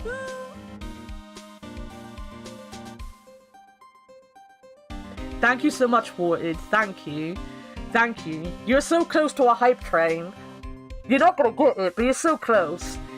Right, let me use my brain and get together the two thoughts I'm trying to get through right now. Number one, I just want to be careful because, like, if people do randomly come in and start gifting stuff and stuff, I want them to be clear on what's happening. I know my community don't care. As long as I get the money and can use it, they you know. That's not lucky at all. Thank you so much, Dogma. Thank you. Oh, you got Taylorco as well. Also, both of you got some guys that showed up for the party stream. That's really nice. And we've got a hype train. You got your hype train. Well done, guys. Not gonna get it?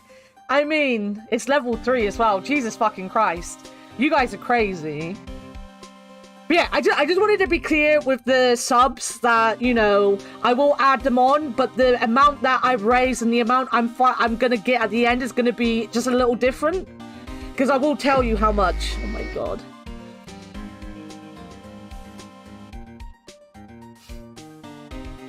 God. Stop it! Stop it! Because I have to figure this all out now. But yes. My other thing was about the PC fund. So as I said, I'm a full-time streamer. I didn't get my model done before my birthday stream because the person who's doing my concept art is now on holiday, and I think he's ignoring me and he hates me, and it's gonna make me really sad. And why did I press on the game? I didn't mean to press on the game. Be tears. Something like that. Oh my god.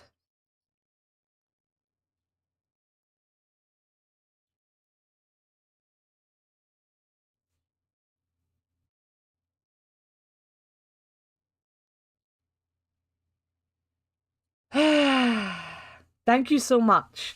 Thank you. I will figure out how much money this is at the end of stream and we'll add it to the total. And if I have to do this, the spin again, I will spin. It won't be the spin again, but we will be close. But yeah, anyway, he didn't get a chance to do my concept art. That's absolutely fine. He only had 2 weeks to do it, and in those 2 weeks, he only had like 3 days, and he was ill one of those days. He worked a little bit on it one day, so the VTuber thing's not happening. But I'm becoming a VTuber, like a full-time VTuber, and there's just a lot of stuff, right? There's like a lot of stuff going on, and I need a better PC for it. So that's why we've got the PC fund going, which we have now raised over 490 quid, 19 quid, 200 of which was for ass. But I'm very grateful. I'm extremely grateful for everything that is given because... Love from the chat. Oh my god. Thank you guys. It's too much though. Stop. Stop. Stop it. I'm already sad today because I'm pretty sure he does hate me, Fictional. You don't realize how much he hates me.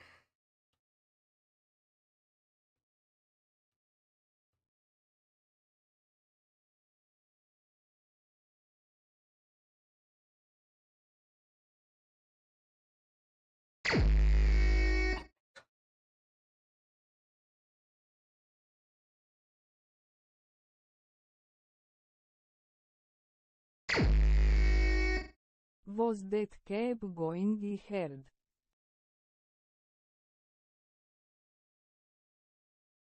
Jesus fucking Christ. GG, guys. You completed level 3. I'm proud of you. I'm gonna have to pick this up and figure out how much this is. It's not gonna get us to 500, but I'm gonna have to figure it out now. Oh my god.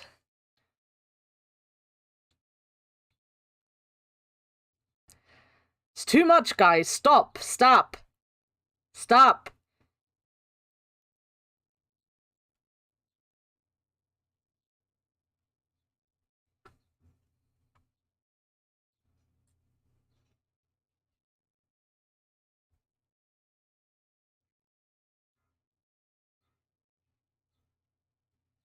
Right, let me write that down. And then let me figure out the subs.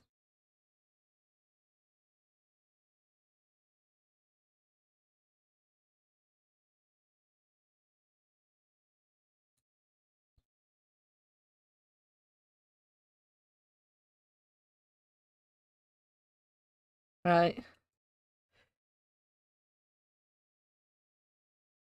Right. Let me add this all together.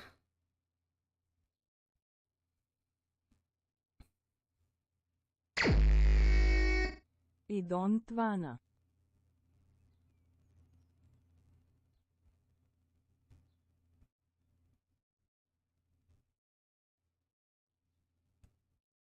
You're at £475.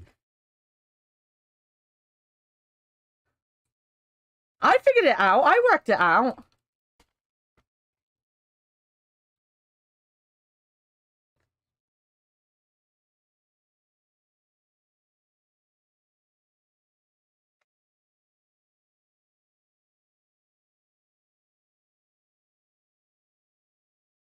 Thank you for all the bits. Thank you so much.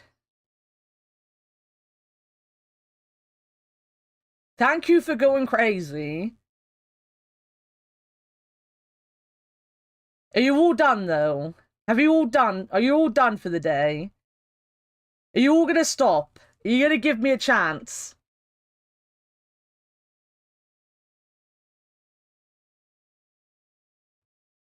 I'm done. Right.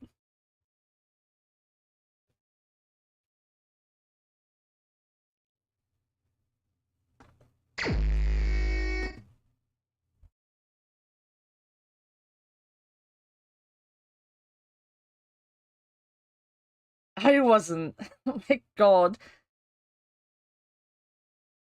How much is that? On top, that's 10, 12, 48.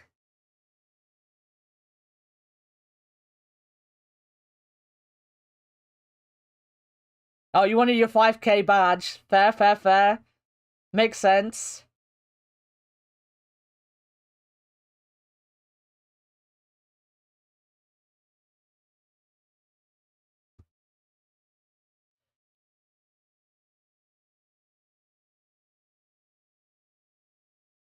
Right, you're at 488 and 43 pound. I might as well get fucking Streamlabs up and update this now. Because you're so fucking close.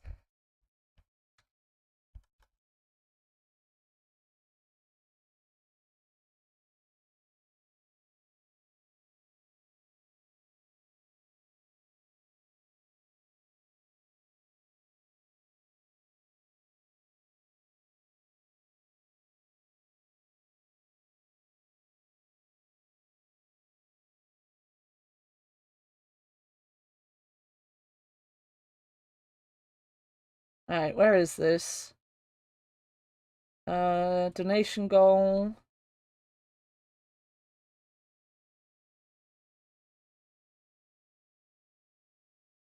Oh, no, not reset.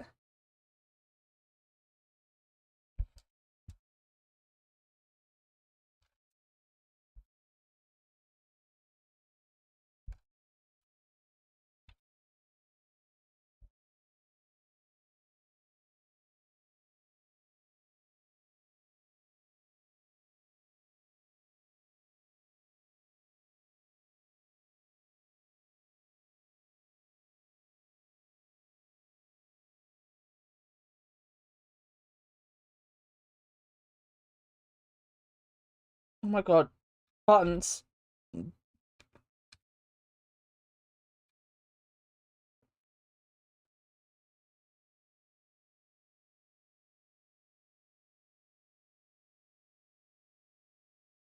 Accidentally reset. Gotta start again.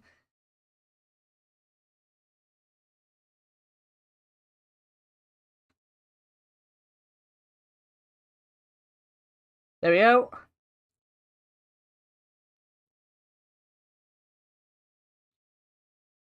Thank you, though. Thank you. It means a lot. I cannot tell you how much it means. I might not sound like it means a lot, but that's because I never know what to say at times like this. But thank you.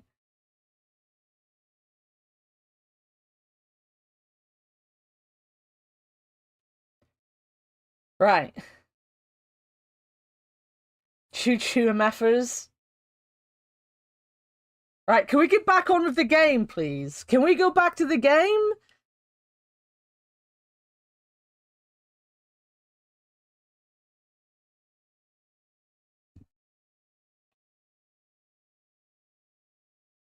Doesn't sound like it. I mean, I've been ready to cry and stream all day for various different reasons. You'll come close, but I did not cry, not yet.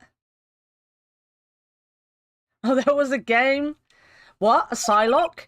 Ha ha ha, This lunch special's lobster sure is great. Then why are there tears in your eyes?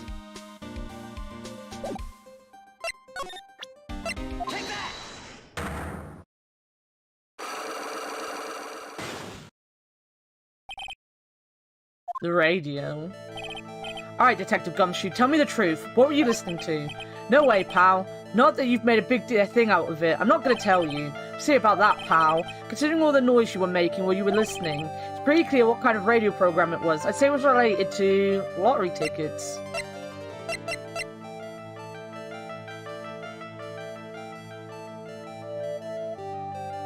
You just wanted Gumshoe to cry? Are you saying I'm Gumshoe now? Because I am kind of Gumshoe. I'm right, aren't I?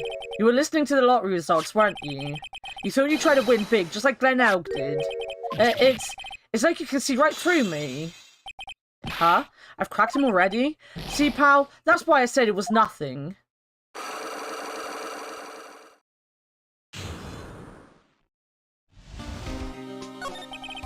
I'm usually pretty lucky, so I figured I'd give it a try.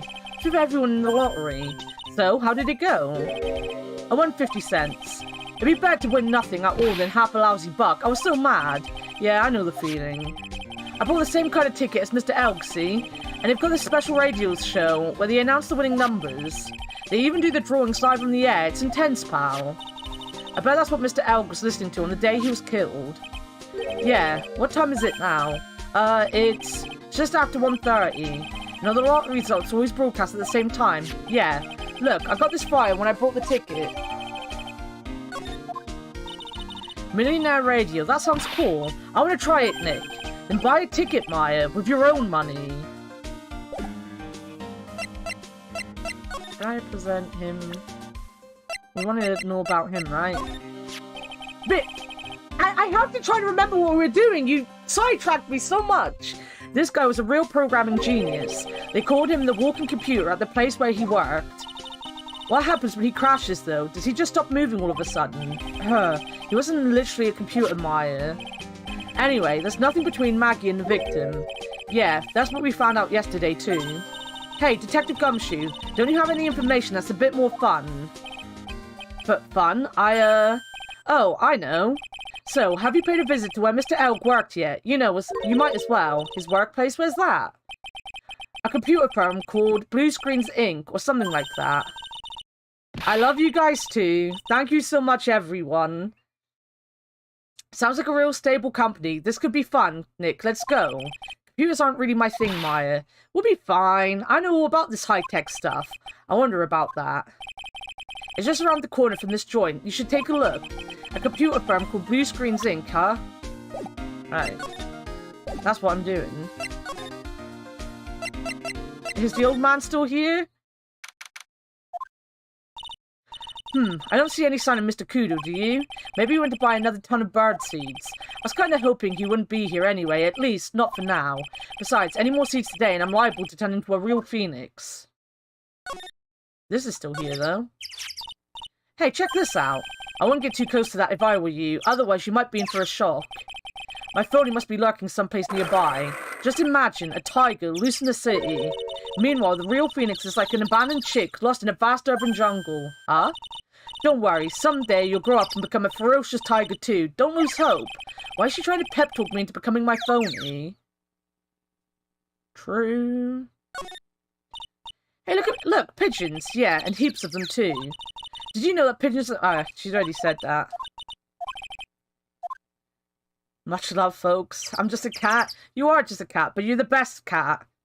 You're the best cat. I love my cat. I love all my people, whether they give me money or not.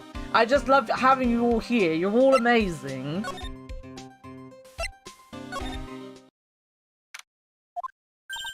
Huh? Mr. Armstrong's talking to someone. Hey, we found the goth girl. I'll be back next month. Oui, naturellement. I will be waiting for you. If you haven't got it by then, I'm afraid it might get a little hot around here. No, I will have everything ready, I promise. I love fire, you know. I love the way it crackles. Heh, heh, heh. Is this my chat personified? Is this my chat before my eyes? My very chat? Are you all goth girls? Is that what I'm learning?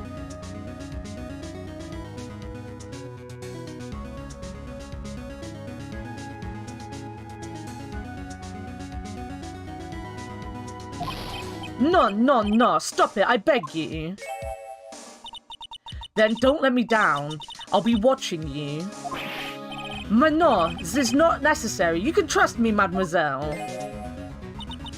You seem surprised? What, that you're all goth girls? True. And to think I spent money feeding you and Shenmue. That's one game. I can't believe I'm gonna say that, but that's one game I want to go back to when I get the new PC and it can work. Because the problem is, I think that's what I was saying and I got distracted. OBS takes up so much of my computer, like my CPU and my like memory and stuff, that a lot of the time when I sit there and I go, fuck, my internet's going down, it isn't. It's OBS. And it's the same sometimes in Discord. For some reason, Discord is so taxing on my computer sometimes that when I'm hanging out with you guys and doing stuff, when I'm getting like all robot-y and stuff, it's because Discord, not my internet, it's Discord. And because then these things are like messing up my computer, because I'm still on wireless, it doesn't matter that my internet's fine. My computer can't deal with the internet either. So then my internet goes down, not because my internet's gone down, but because my computer can't handle everything. As you can tell, for someone who relies on my computer and my internet for a lot, it doesn't go very well for me, guys. It's very underpowered for what I need it for. Talk to anyone and I'll drive a knife right through your heart. Oh no, you don't have to worry. You know you worry far too much.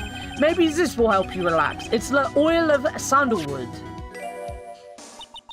I do love raw meat from time to time. Heh, heh, heh. Ow. I hope you appreciate my... Just check something and it does indeed match. Sandalwood is nice. I hope you're all enjoying my, my French, by the way. I'll be taking my leave. Goodbye for now. To be fair, I do think I know sandalwood. I do think sandalwood is nice. I have les cheveux.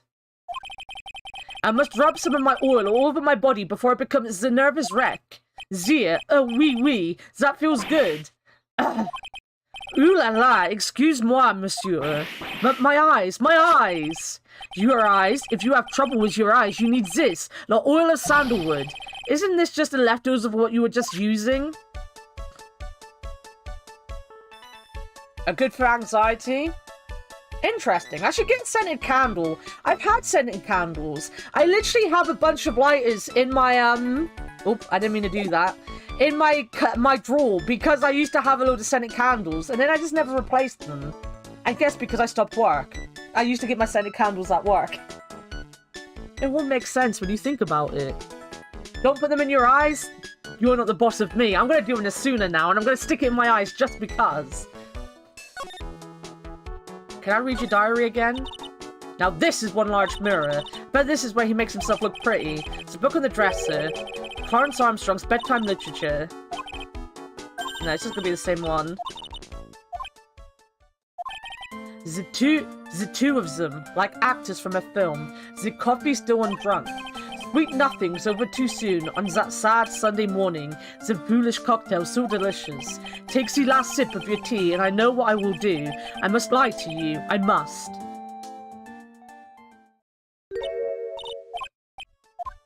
Fantastic. Alright, nothing's gonna change. I'm just gonna talk to him. Très bien. You don't exactly have many customers, do you, Mr. Armstrong? No, you are right, monsieur. But perhaps that is the perfect time for you to visit me, no? That way I can give you my undivided attention and cook for you la dish supreme. Putting on a brave face, huh? That's what girls do, Nick. But you are right. Business is very difficult these days. Perhaps the name is the problem. People do not understand it. They think it is tray. I just wanted people to think that my restaurant was exclusive. But they think you just serve fast food on cheap plastic trays. Nick, that's the kind of thing that's the kind of thing that can make a girl cry. Have you forgotten that Mr. Armstrong is a man, Maya? But this restaurant is my life. It is everything to me. I will defend it to the finale. No one will take it from me. So, who was that woman you were just talking to? Ooh la la, you saw that?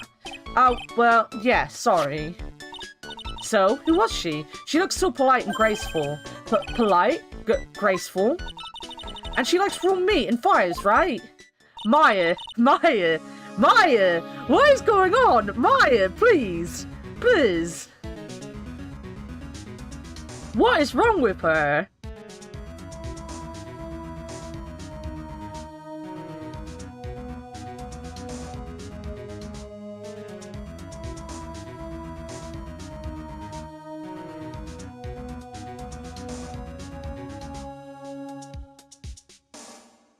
The bandage on her head seems very graceful.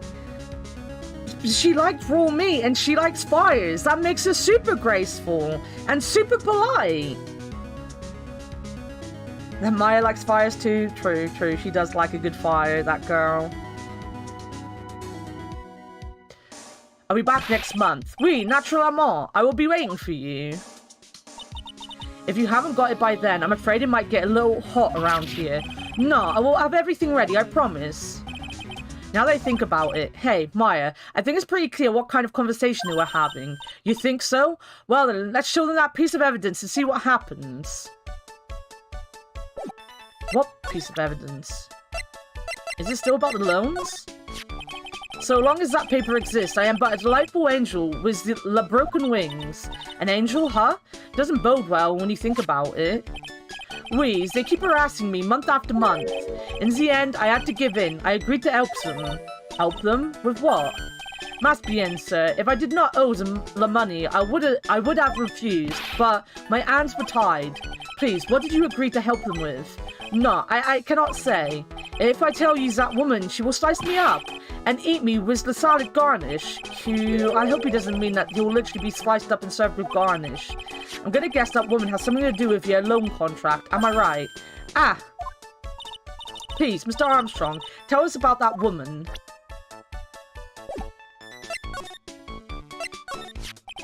The woman who was here earlier, I take it that she's, why has it come to this? What a tragedy.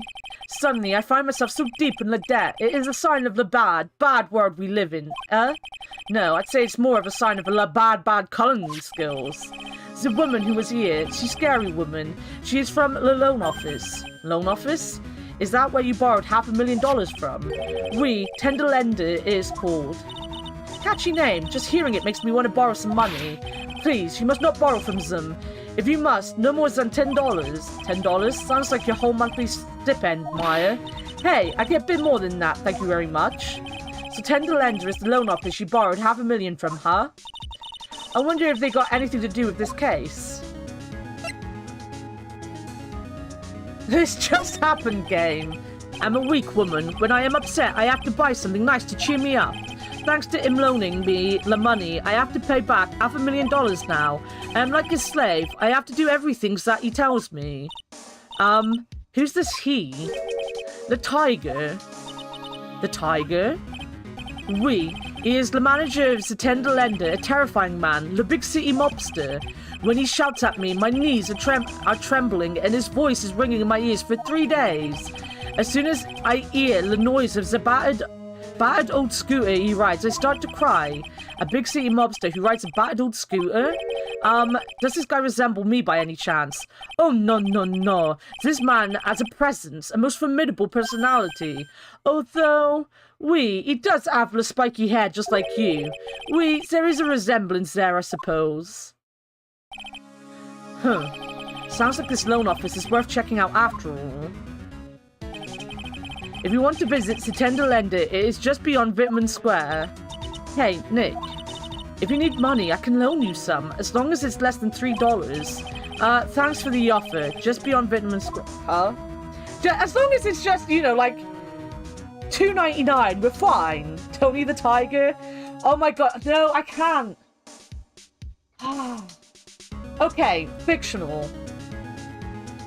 How much do you care about watching something weekly? How much do you care about that?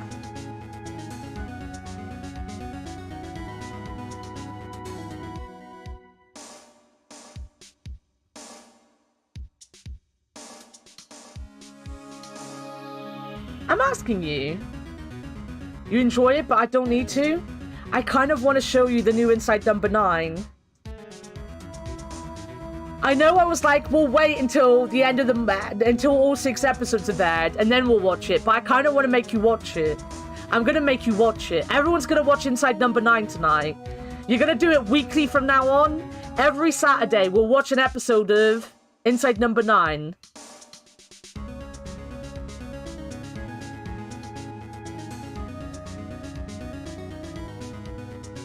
I was about to say, you've seen the episode?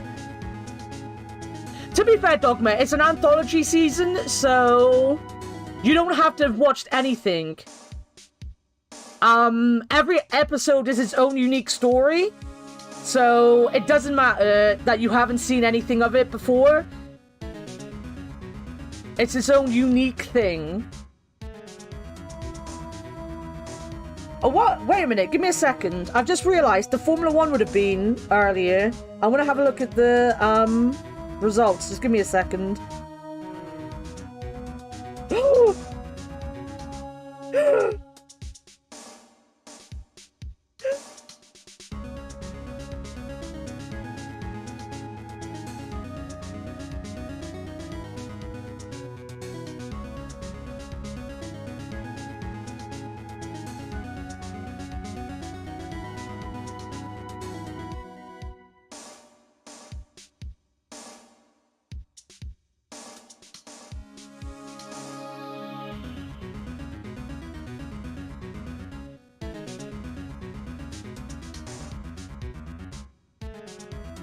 Did Alonso win? Alonso did not win.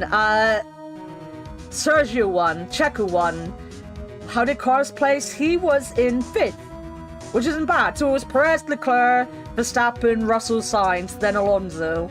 So Alonso's still up there, but the Ferraris actually managed to finish a race for a change. And that Mercedes of Russell did really well, because he did not qualify well.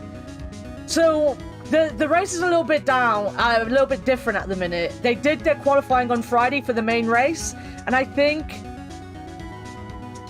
Russell's starting that race from like 11th, and Hamilton's starting it from like 10th. But in race, they look like they're really, really doing well. The only retirement was Tsunoda. Stroll was 8th. Nice, nice. Magnussen outdid Hulkenberg. That's a good one for me. Piastri outdid Norris, who comes 17th. That is bad. Poor Norris. That's the door. That might be my food. Give me a second. I'm going to go on a BRB quickly. And we will be back. I'm going to go get food. Checo won, though. Fuck yes, Checo. He always wins in Baku.